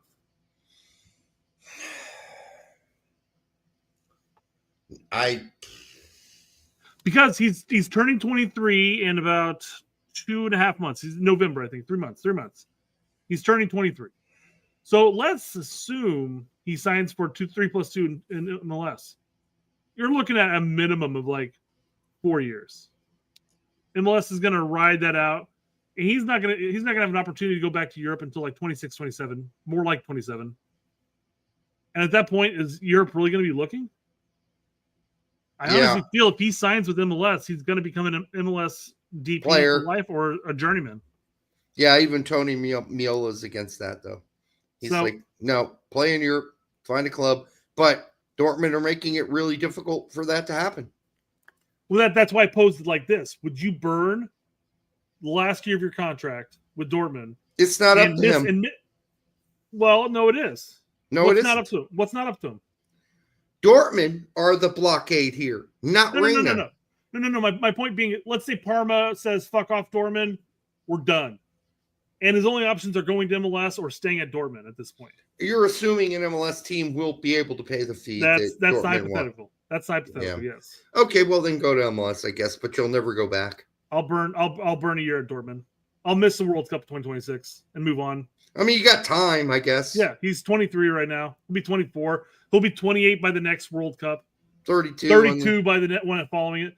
I'm saying, fuck that. I'm burning a year in Dortmund. I will go out and get a train. I'll get a former trainer from Dortmund or somewhere else, and train separately if I have to. Keep sharp, and then when January comes, I'm already talking to other teams on the free. Hey, you want to sign me? Here's my salary. That's what I want. We can negotiate there. He's free at that point. Yeah, I was really shocked when his agent came out with the news that he didn't want to play in Germany anymore. And then I don't know what that's all about. He wouldn't sign for a German team. I think that's absolutely asinine. Yeah. I don't know why that was even something in the space. Like, don't even say that. Why are you doing that? So that limited his options, because I'm sure there are teams in the Bundesliga that couldn't afford him but would have liked to have him. Just like Parma want him but can't afford him, apparently, according to... I am a little frustrated with Dortmund. I have just a little, nicely. They destroyed his injuries, and Dortmund destroyed his value. Yeah. And now they're asking for ridiculous money for a player who looks like, that's he's the thing. Done. You guys have no intention on playing him. I mean, if let's say if Dortmund fumble this and Parma says fuck off and he stays at Dortmund, they're going to lose him on the free. How often do you think he's going to see the pitch? I don't think he will. I know. So I think that was it. If Dortmund fumbles his play with Parma, I think that's really their only option, because I don't think I would be honestly shocked if Gio decides to take up on an MLS offer if it comes. I'm not saying it's going to come, but I'd be honestly surprised if he opts for that. Dortmund, do you just suck it up and take the $1 or $2 million loss that you're wanting from him now, or do you suffer the $8 to $10 million loss of not selling him at all? I mean, honestly, what they are actually losing in total when he was at 40 million is a lot more than that, isn't it? So the board at Dortmund are shitting their drawers because they're like, this isn't just a loss. This is an embarrassment of a loss on us. This player was once worth $40 million, and now he's worth $6. What the fuck have we done? Now, that's not all on the team because he was injured so many times. Yeah. And he hasn't really seemed to come back from that injury in any way that we would consider to be Reyna-like. Yeah. So BMR says if Parma move doesn't happen, it's worse for Gio than it is for Dortmund, to be honest. And then he follows it up by saying most of Gio's value is already gone. I don't necessarily see it worse for. I mean, it's worse for Gio in the sense that he has no chance of making the World Cup at that point. Right. At all. It's over. 2026 is done with. But even if he does take a move to MLS, do you think that would be enough for Poach to really change how his thought process is at this point? He would not only have to go to MLS. We have so many limited windows at this point. He would not only have to go to MLS, he would have to adapt quickly, fit into a team, and kill it for the rest of this year. He'd absolutely have to kill it. Flat out dominate, like every game, assists and goals. That's a lot to ask in this short window. I mean, he can come in and play very well, but I mean, I don't necessarily think that he's going to change how Poach sees him with MLS. Now, if he goes to Parma and he's getting goals and assists, he's playing well, maybe he might change his mind then. But I don't know. He has such limited number of windows that I feel like Poach is already penciling in what's going to happen next summer. I read another article yesterday. His agent saying we're not interested in MLS. Good. Regardless. Well, I mean, kind of what I'm saying, and that goes back to BMR's comment about as far as his value is already done. His value doesn't matter at that point. If Parma deal goes south, his value doesn't matter at that point because he's going to go on the free. He might not get a top level team. He may have to settle for a lower or mid table team somewhere, but he's going on the free. Larry, Gio agreed to a salary with Parma that was acceptable to Parma. Yeah, Parma accepted it. Yeah, they agreed to terms. So the salary problem is no longer the problem. He settled his salary. He took a loss to move to Parma. He took a pay cut to move to Parma. The problem is Dortmund want more money. They want $3 million more that Parma's not willing to pay to get Reyna. Maybe that will change, but more likely Parma's going to sit around here and wait for there to be 2-3 days left in this window and then come back at Dortmund and say, hey, you had any takers for Reyna? Okay, maybe you should accept our deal because it doesn't sound like you did. And then Dortmund's going to have their back against the wall. Now, according to this Parma Live site, Cole Campbell and Gio Reyna are part of the Dortmund preseason camp right now. They're in camp, they're training, they're doing all separately, weren't they? Well, it just says that they're part of the camp. Separately, though, training them and 4 other players. Well, I mean, I don't know. Well, no, that was they were left out of that game, 4 other players, because all 4 of those players were on the cusp of making transfers. Being transferred, yeah. But yeah, so they talk about here in this paragraph here. Obviously, the way the price tags are concerned right now, Parma's offered $8 million American. I think that's not Euro. Good offer. It's $8 million American, and it's a good offer. German club Dortmund is looking for $10 million American, basically. Yep. At least it's the way I read this. I'm not sure. Obviously, it's Parma, so maybe it is €8 million for all I know, and 10 million euros. But it looks like Parma is going to be reaching back out to Dortmund this week. Yeah, probably Thursday. Yeah. So it's like, I wonder if Parma might actually look to try to talk to Dortmund and say, hey, you want 8, or you want 10, we want 8. Let's meet in the middle at 8.1. You would hope, but I'm guessing Parma will come back every week before the end of the transfer window. You got anybody? And say, that's possible. Yep, you still hanging there? Our offer's still good. Our offer's still good. You got no offers? And I'm going to guess there aren't going to be a whole lot of more offers because this is a risk by any team willing to dip their toes into this Reyna pond based on his injury history and how he's played since the injuries. So Jeff Carey did pay $2, but he corrected himself on the $8 million instead of $7 million. So it says Dortmund's going to eat an $8 million shit sandwich. Yeah, thank you, Jeff. Yep. Larry says Parma's going to Serie B. It's always possible. It's possible. However, but they got a new manager that was been coaching under was Arteta over at Arsenal, and they're going to have a different style of play in the end. Which I mean, arguably, if it's like Arsenal, you'd imagine that might benefit a player like Gio. Anybody watch the promoted teams that came up? Serie A? They're horrible. They're horrible. All 3 of them. Yeah. Yeah. So they're not good. It'll be interesting to see. The best one being the team that our German friend plays on that nobody talks about. Toljan. They finished first. They're not good. Sassuolo. Sassuolo, yeah. Chambers is saying Sassuolo should be fine. We'll see about that. I mean, the trend across a lot of leagues right now, at least 2 of the 3 teams that came up go back down. So Brian said that Sassuolo is better than the rest. So I'm assuming he's referring yes, they are better than the rest of the by far. Teams. Yes, they are the best team coming up, but still going to be a challenge to stay up. Parma barely saved off relegation last season, but again, new coach, new mindset. He's making some moves on some players. We'll see what happens. It could fall flat on his face. I mean, he could just flat out fail. But I mean, how many? I'm curious. Let me jump back real quick to the table last season here. Syria. A table.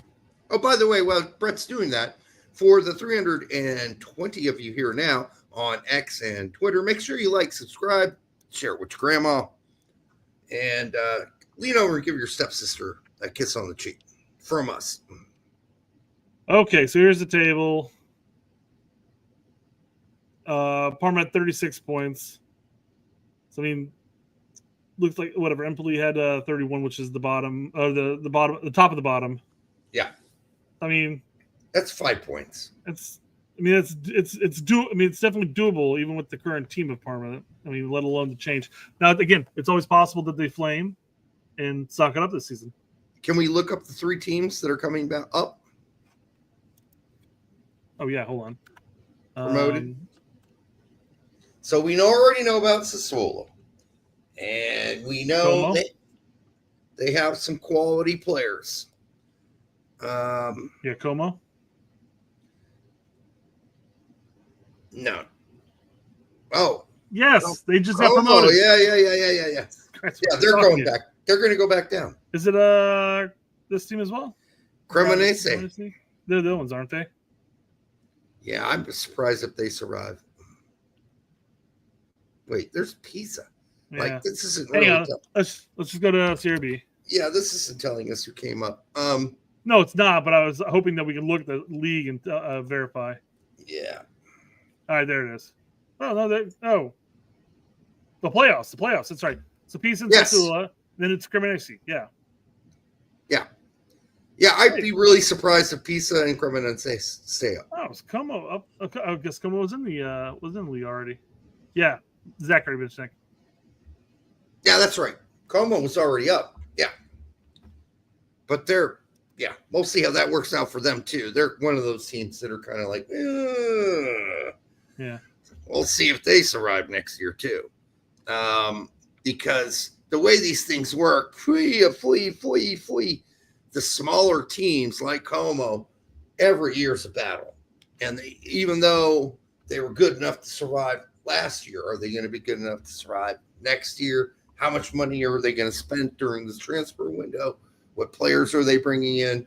What players did they lose to bigger teams in Serie A? I haven't studied that, but it's, they usually the bigger teams pluck the better players from the smaller teams. So we'll see how that goes.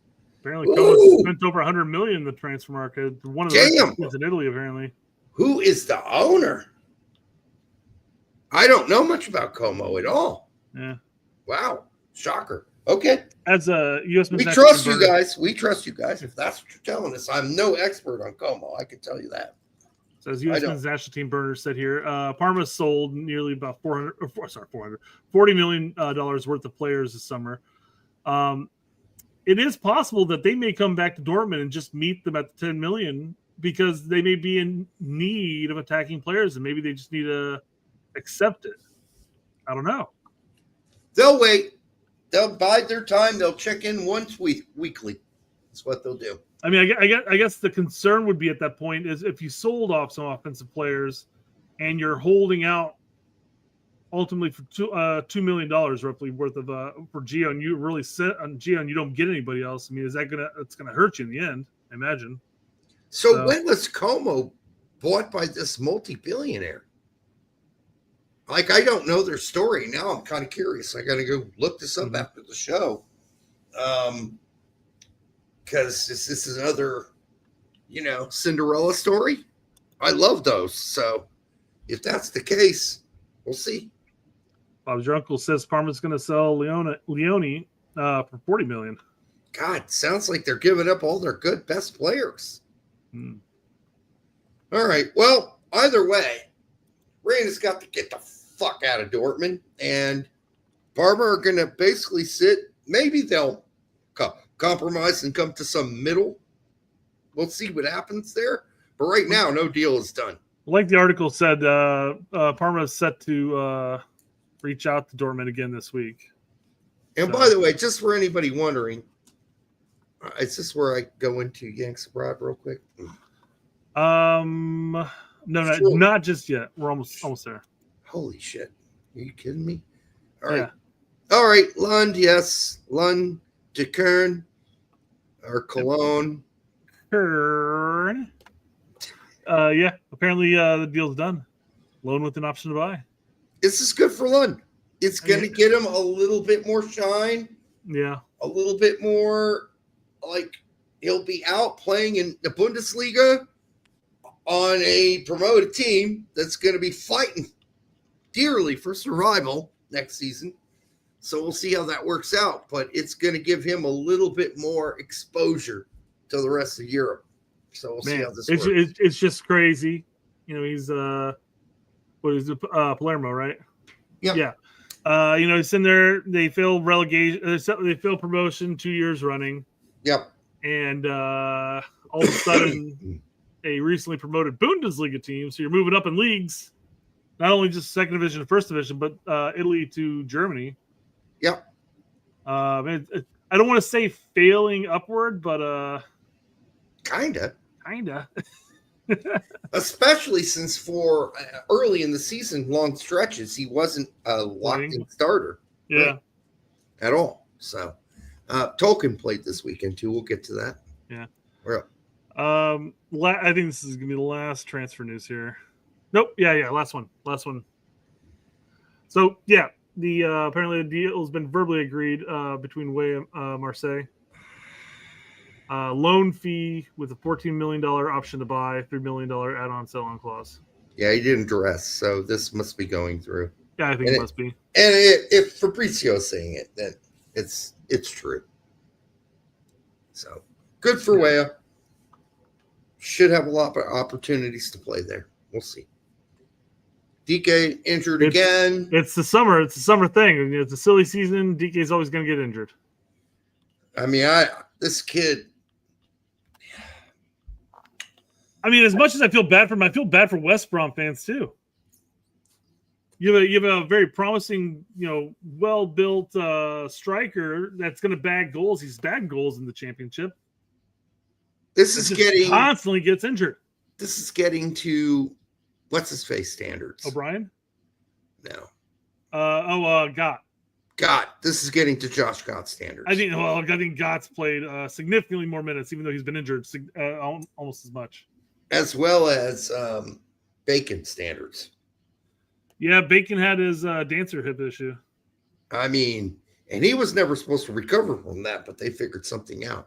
But this is getting up there in that sort of injury reoccurrence issue. Yep. Zach says, well built. You sure about that? Who said that? I didn't say well hung. I said he was well built. I mean, the guy's a big guy. He's a big mammal. His legs weren't well built.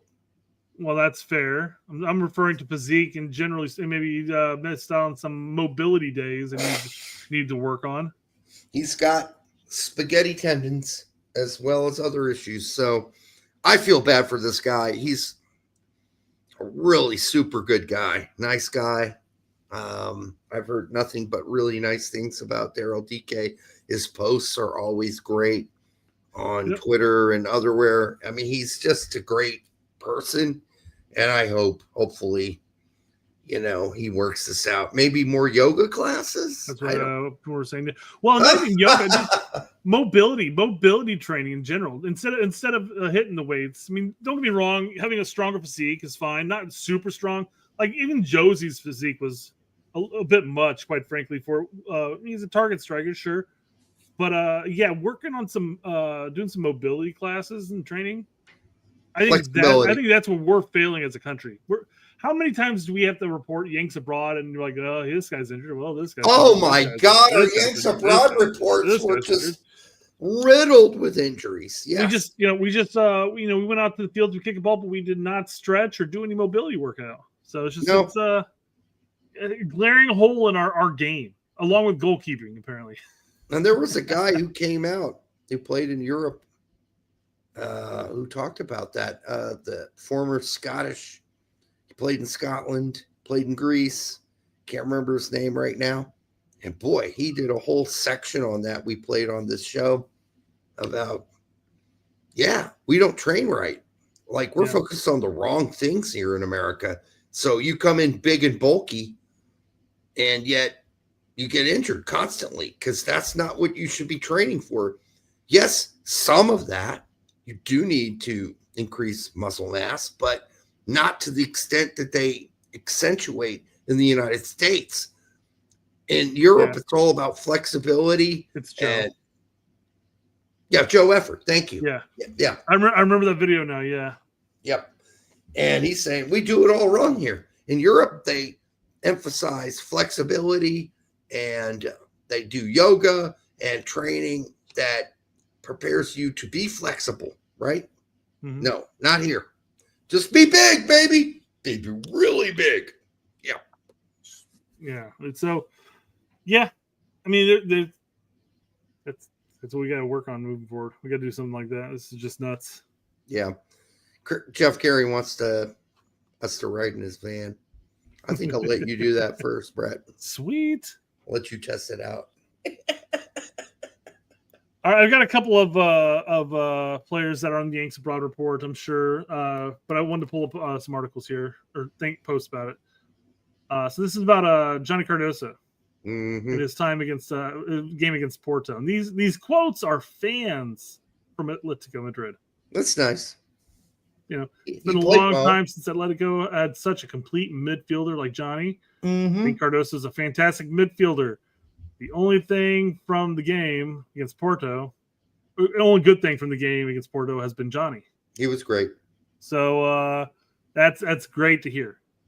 Great to hear. I need to see that with the United States team now. I watched this every touch video that's on YouTube. Yeah. You can find it. Yeah, he was great. He was really good. I mean, okay. Portions of the game, a lot of back passes.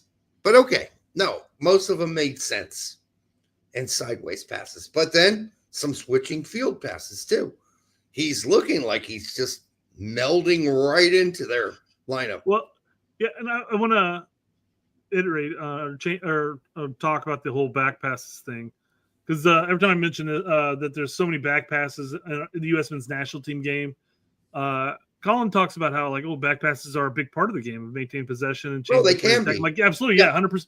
I don't disagree with you, Colin. 100% agree with it. But when everybody's first go-to is not make a progressive pass forward and then looking to just drop it back to whatever, Scally, and Scally plays it across to Richards, and Richards goes to Ream, back to Richards, back to Scally, or whatever, And it's just like there's a lot too many times it's just lateral and very passive ball. As we're just maintaining possession, as if we expect El Salvador's bunker to push up and open up. Well, the worst times were when he received the ball and other players on our team received the ball and they actually have space behind them. They don't realize that nobody's pressing them. Yeah. And instead of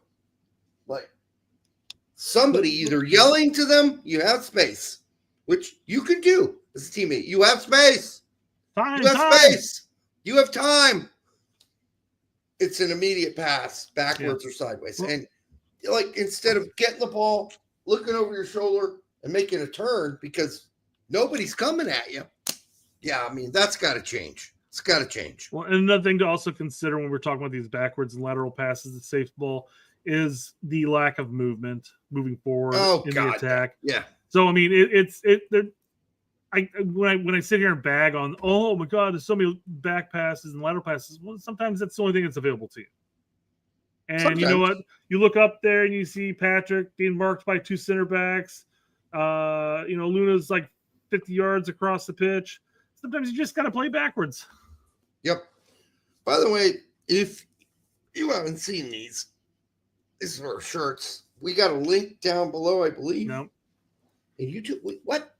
Nope. The problem with the live stream is I've got to add them into the StreamYards, and I've been slacking on the descriptions, dude. So not in the description. I'll add it to the description after the show. Yeah, but we have great shirts. So really great shirts. So and when we do a recorded video, it's automatically on the description. Yeah, so we need to automatically add that to StreamYard because we can't. Unfortunately, I've got to make I got to copy to paste. Yes, please do that.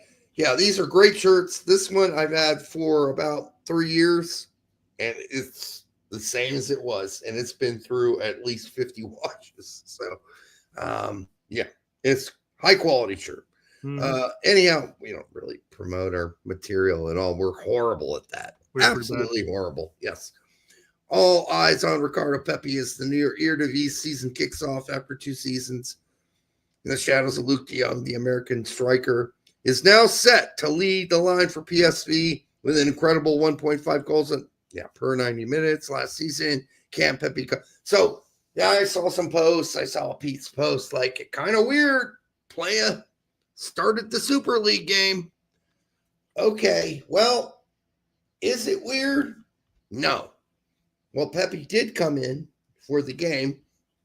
He did come in later in the game. But Pepi has started the majority of the friendlies and scored in them, and I think he's going to be fine. I think it's they played a couple games. They played the friendlies and stuff. I think they're just working him back in. I mean, he just they're managing his time. A long injury. Yeah, they just picked up Plie, so they started him, and they're managing his time. Let's be really honest. It's nothing to panic about.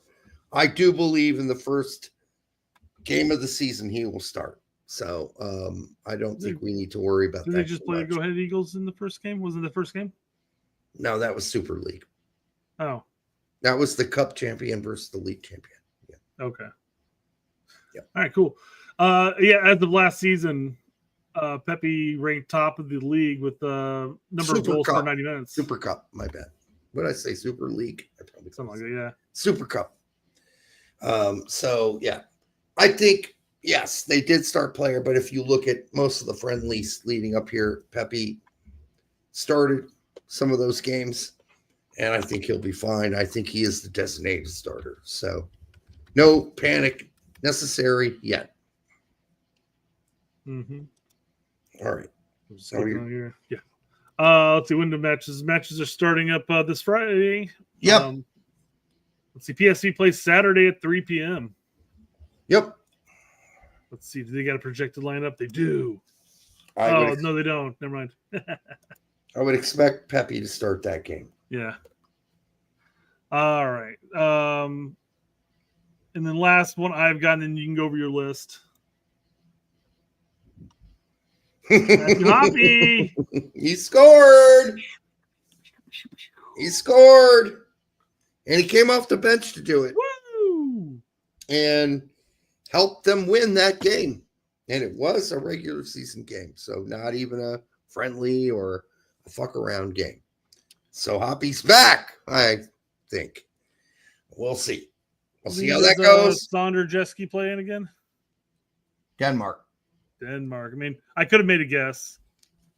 I mean, it would have been a pretty decent guess. I think it would probably only be like two leagues I would have guessed. You might have said Norway or Sweden. You start throwing in the J's and the Lands and the Y's, yeah, somewhere in that range. Yeah, so let's see how Hoppy does. I wouldn't expect him to get in back to anybody's picture anytime soon. But even if he has a breakout season in Denmark at this point, it's not going to go into anybody's book. But his family being a friend of the show, yeah. We are always wishing the best for Matthew Hoppy. I'm hoping he has a breakout season and he's like Stella and finds his groove, or the Emperor. Yeah, let's go with the Emperor. I think it's better than Stella. You know, funny people are like, you have families of players that are friends of the show. Yes, we do, and it's a lot more than you would think. We've got our show's pretty cool, guys. People don't know that, but there are a lot of families of American players that watch our show. You know, like me, I could be a funny guy, and we are in contact with them. And that's, I don't know why they. We got Derek Levy Stations. We got trustable faces. I think we're a very fair show. Maybe that's why they like our show. I don't know, but we'll take their calls and talk to them. And PM says, "You have friends."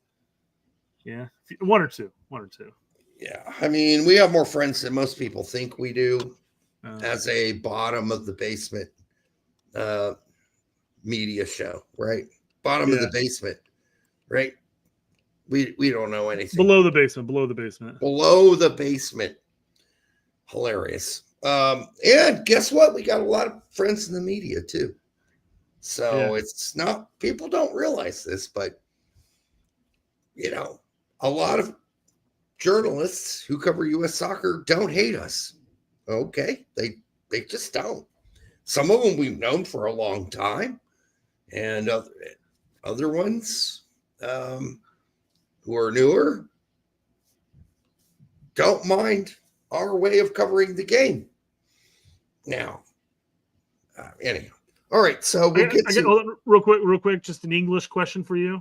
Being the English major you are, can you provide can insults be criticism?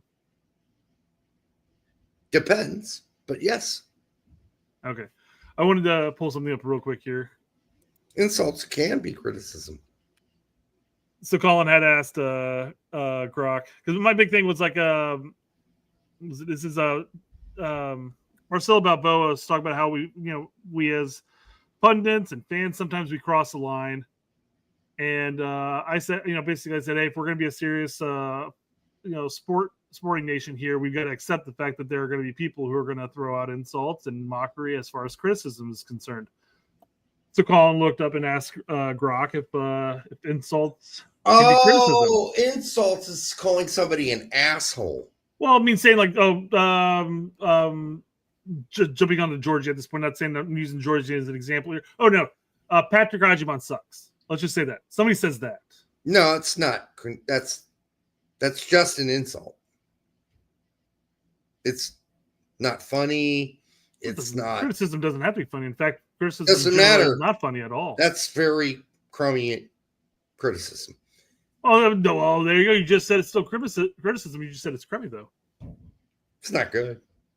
Well, sure. It doesn't break anything down. You're not providing any form of information, criteria as far as why this player sucks. Yes, but it does state why you just don't simply rate the player itself. So that's very different than being metaphoric and comparing him to Bambi on ice, which is a form of criticism, but at the same time, the metaphor, while you can interpret it as an insult if you want to, I don't think it necessarily, it's up to you whether that crosses the line as an insult. But if we were to put that into Grok as a metaphor for comparing a player. You're talking about Bambi still, yeah. Yes. Well, no. Here's the thing, though. Us using it as an analogy, saying he's Bambi on ice, is describing our criticism. He's falling down a lot. It's only an insult if you think Bambi sliding on ice is like calling someone an asshole or horrible or repugnant or trash. That's not what we said. We said the guy falls down too much, which is a legitimate criticism, and we did it through metaphor. Yeah. So real quick, because I want to get this topic over quickly here, but Grok does say no insults are not criticism. Criticism provides constructive feedback based on observed flaws to foster improvement, while insults are abusive remarks. That's what Bambi is. While insults are abusive remarks intended to demean, hurt, and lacking any helpful intent. So I said, scroll down here real quick, and I want to get to the thing. I go, I'm asking Grok, if I'm a soccer player who played poorly, can you provide me criticism that isn't constructive? Damn it. So Grok said, you were awful out there. Sloppy passes, no hustle, and you missed easy shots. It's like you forgot how to play soccer. Step it up or you're just wasting everyone's time. That's horrible. Yeah, as I mentioned here, I said, man, Grok is toxic. Yeah, no shit. So my point, saying using the phrase like this player sucks. It's not constructive at all. It doesn't provide any form of information as far as why he sucks. How you can get better. Explain. It does. You are. I mean, it is still criticism in the sense that you're saying, "Hey, dude, you're not good." Yeah. So that's not even what we do, Brett, on this show. Oh no. Yeah, we don't even do that. Yeah, this whole conversation stemmed because I had mentioned to Balboa's comments simply saying that there are going to be people who are going to voice their opinions. Some of them are going to be vulgar, but it's all criticism. And then that stemmed the whole insults on criticism, and then that's where that came from. Well, and I'm not necessarily disagreeing on that. You shouldn't go out there and just say this person sucks, this person sucks. I mean, you can say that's fine. And a lot of the times when people say like, "Oh, Patrick sucks," Patrick Agyeman sucks. I'm using him as an example, guys. But it's because they've explained why they think he sucks. And then after saying it 3 or 4 times over the course of the next week, they're just like, whatever, he sucks. I'm not going to say it again. Yeah. Usually. So I don't even think we ever said he sucks. No. I think we said he was limited. Back and think. I can't remember saying he sucks. Yeah. And I certainly wouldn't put that on his page. We simply 100%. We simply used metaphor to describe his number one issue. Which sometimes metaphors can get sometimes our metaphors can get a little vulgar. Sure. But in this case, it wasn't vulgar. It wasn't at all, no. It was saying, hey, you're falling down too much. That's our criticism. Yeah.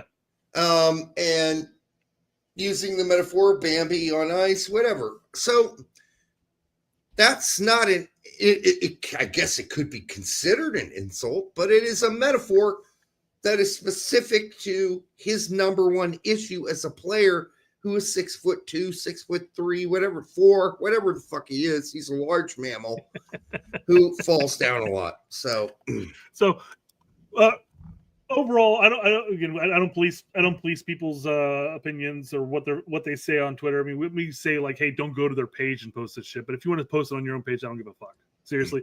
But I would imagine if you're out there to actually critique the game and talk about what you liked, what you didn't like, at that point you wouldn't just blanket a player's game by saying he sucked. You say, well, he sucked because he couldn't trap a ball and he missed all these passes and he can't jump to save his life. To be fair to Balboa, he was talking specifically about the criticism that Poach, Timmy, and Donovan made. I don't think he was talking about really in general. I think he was getting pretty specific about who was criticizing Pulisic. So, let's see here. Negativity from former U.S. men's national players. Yeah. But we crossed the line because social media. He didn't say it, but I knew exactly who he was talking about. So, and the sad thing about this on my part is I guess I didn't really even read the first line of this whole thing when he's talking about former players, because I read this and just assumed that, just like most everybody else who talks about toxicity of the fandom, that he was talking about the people on social media in general. He was talking about former players specifically, and we all know who they are. It's Howard and it's Donovan. And so, first of all, Donovan's criticism of Pulisic, we covered it on the last show. We put out a not live segment of it. It's poor, piss poor, and ignorant as hell. As if you can go up to your manager at AC Milan and say, hey, you know what? I ain't playing these last 2 weeks of the season. These last 2-3 weeks, not playing them, dude. Go fuck yourself. Yeah, well, no, you can't say that to your manager at AC Milan if you're Pulisic. You can't go, if you're Jedi Robinson, to your manager at Fulham and say, you know, these last 2-3 weeks of the season, fuck it. Ain't playing because I'm going to go get surgery so I can play for the national team, which wouldn't have worked anyhow. He was going to be out a month regardless. So regardless. And then Donovan still criticized Jedi recently for his decisions. Even though if he had 2 weeks, quit earlier and got the surgery, he still wouldn't have been healthy enough to play in Gold Cup. So it's absolutely ridiculous. Pulisic in no world can go up to his AC Milan manager and say, you know what? I'm not playing this last 3 weeks of games. Ain't doing it. Not going to play. Fuck off. I got national team coming, so I'm resting. There is no way a player can say that to hit the team that pays his salary. You can't do it. And any player, ex-player, Landon Donovan, specifically, who thinks you can do that, doesn't know how this works. And I guess he didn't learn that at his time at Everton or anywhere else he was in Europe. Bayer Leverkusen, Bayern, didn't learn any of that. And that's sad. It's a sad thing. Sad. Sad and ignorant and sad. That's the problem. Like, this is your fucking job, and you can't do it with some basic goddamn research. It's unfucking believable. Abimar says, wait, why did Landon Donovan criticize Jedi? LOL.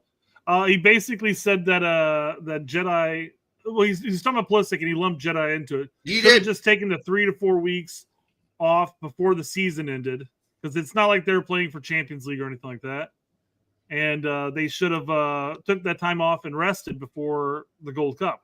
But the problem with Jedi in that example is he had to get surgery, and he wouldn't have been ready for the Gold Cup at that point. Regardless. And then with Pulisic, AC Milan are trying to stop from being super embarrassed in Serie A by finishing below 10. And every spot up makes them more money where they finish in Serie A.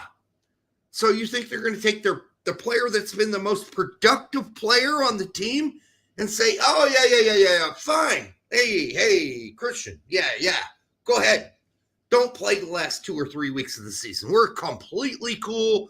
Yeah, get rested for your national team. What a fucking farce and a joke. Like, if you don't know that, and your name is Landon Donovan, great player. We're extremely pro Landon Donovan as a player. As a pundit, he's been garbo so far. I'm sorry. A lot of bad takes.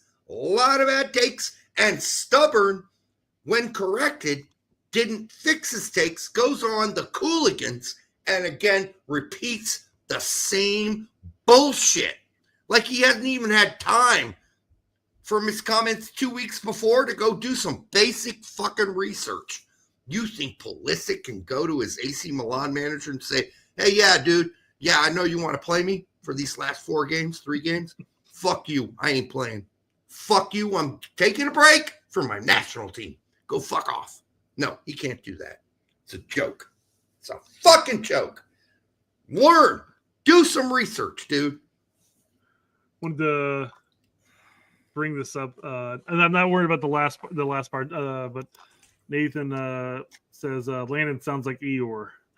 He is kind of like an Eeyore, except okay. Eeyore's got a thicker skin. He won't ban you from Twitter immediately, Eeyore.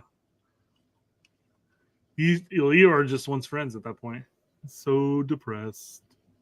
So down. Yeah. Are we doing all right, let's do the Yanks abroad, man. All right. So Griffin Yao played this weekend. Went 60 minutes, had a goal and a win alongside Reynolds, who went 90 minutes for Westerlo. Those guys aren't going anywhere. Neither of them. They're there. We told you that most of the summer. They're not going anywhere because Reynolds in particular, and even Yao, didn't blow anybody's dick off last season. So no, we told you they're not going anywhere. Fossey went 90, also in Belgium. And then Tolkien went 90 in a loss. And then there were some friendlies. McKinney. Is Bundesliga 2 start already? No. Okay. Yes. Sorry. Oh, yes. Answer is yes. And they lost. So they lost to Paderborn. That's not a good way to start the season. A team that was already, you got relegated and you just got beat by Paderborn. Paderborn, not a bad team by any sense. They finished pretty decently in the table last season in 2 Bundesliga, but you lost already. But Tolkien was rated one of the best players on the pitch. Of course. I didn't get to watch the game. I wish I could say I did. McKennie went 45 for Juventus and Wea. Obviously not even on the roster. Yeah. Julian Green went 90, so did Dietz in a win for Greuther Fürth in 2 Bundesliga. It's a good start to the season for them.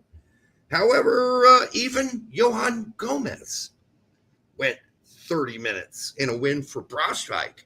So we'll see how that works out for them in 2 Bundesliga. Remember, they barely survived last year. Barely in 2 Bundesliga Braunschweig. And then Pukstis, he was on the bench. I don't know if he ever came on. Well, I'll have to go back and check. But he was on the bench for Hajduk Split. And then CCV, 90 in a win. Trusty got 25 in that win for Celtic to start off their season. Conrad did not dress for Lausanne. Not listed as injured, by the way. Adams in a friendly went 84 in a loss.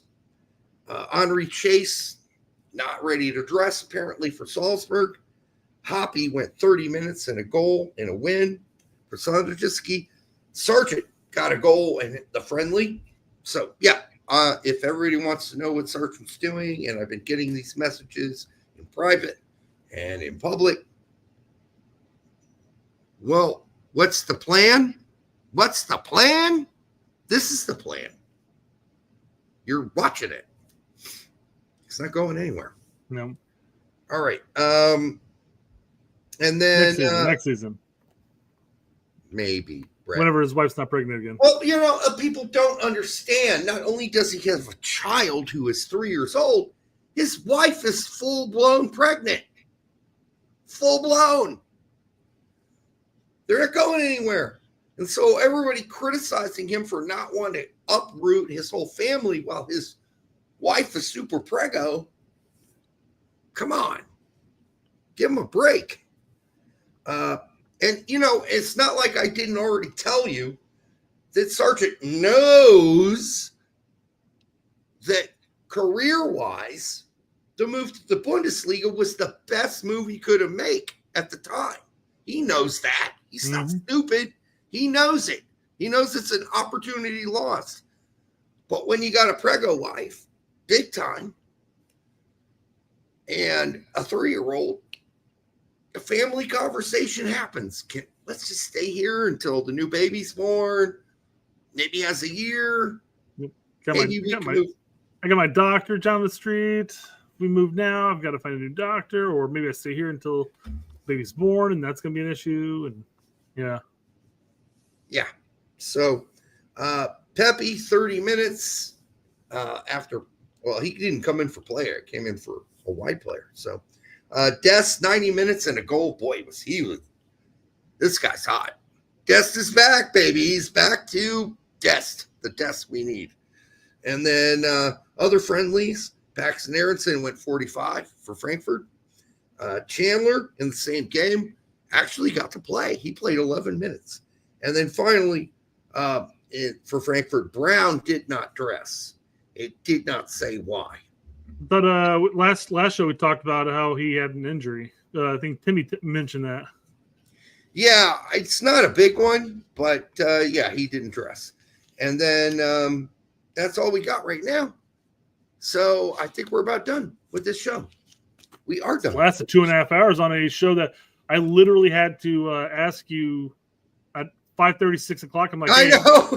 Is this what we're going to talk about? There's not really much to talk about. That's 2.5 hours later. I know. I'm driving home. I'm like, God damn it, Brad. I can't answer you while I'm driving on 465. Well, I didn't expect you to be driving at almost 6 o'clock, man. I know, but training went on through 5:30 today, so it was crazy. I hear you. Yeah. All right, we'll be back on Thursday, or hopefully with some updates. I hope. Fingers we crossed, got some updates on Reyna and other players. We'll see. I mean, that's a short time span, but I mean, we'll figure. Well, they did say they're going to be reaching out to Dortmund this week, so who knows? Yeah, we'll see. I mean, they're going to do that. They're going to touch base every week from here on out until the window closes. So, all right. Thank you to all at one point 342 of you that were here tonight on X and YouTube. We do appreciate it. Make sure you leave a like. Leave a like. It helps us so much. And if you haven't already and you've been coming around, subscribe.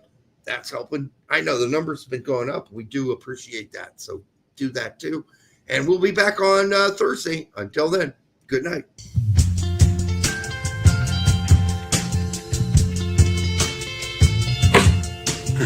That hurt. Blowjobs are a no for me. It is a skill. It is a practice skill. It is a necessary skill. The secret to a great blowjob is saliva, saliva, saliva. It's important for us to learn from this because I think we lose because we beat ourselves. You need to swallow it too. I don't understand the problem here. The people don't understand esophagus is the main player of the game. Try to stay away from it as much as I can. You can start by licking the dip. I didn't understand it, but Patrick Agyemang to Bambi or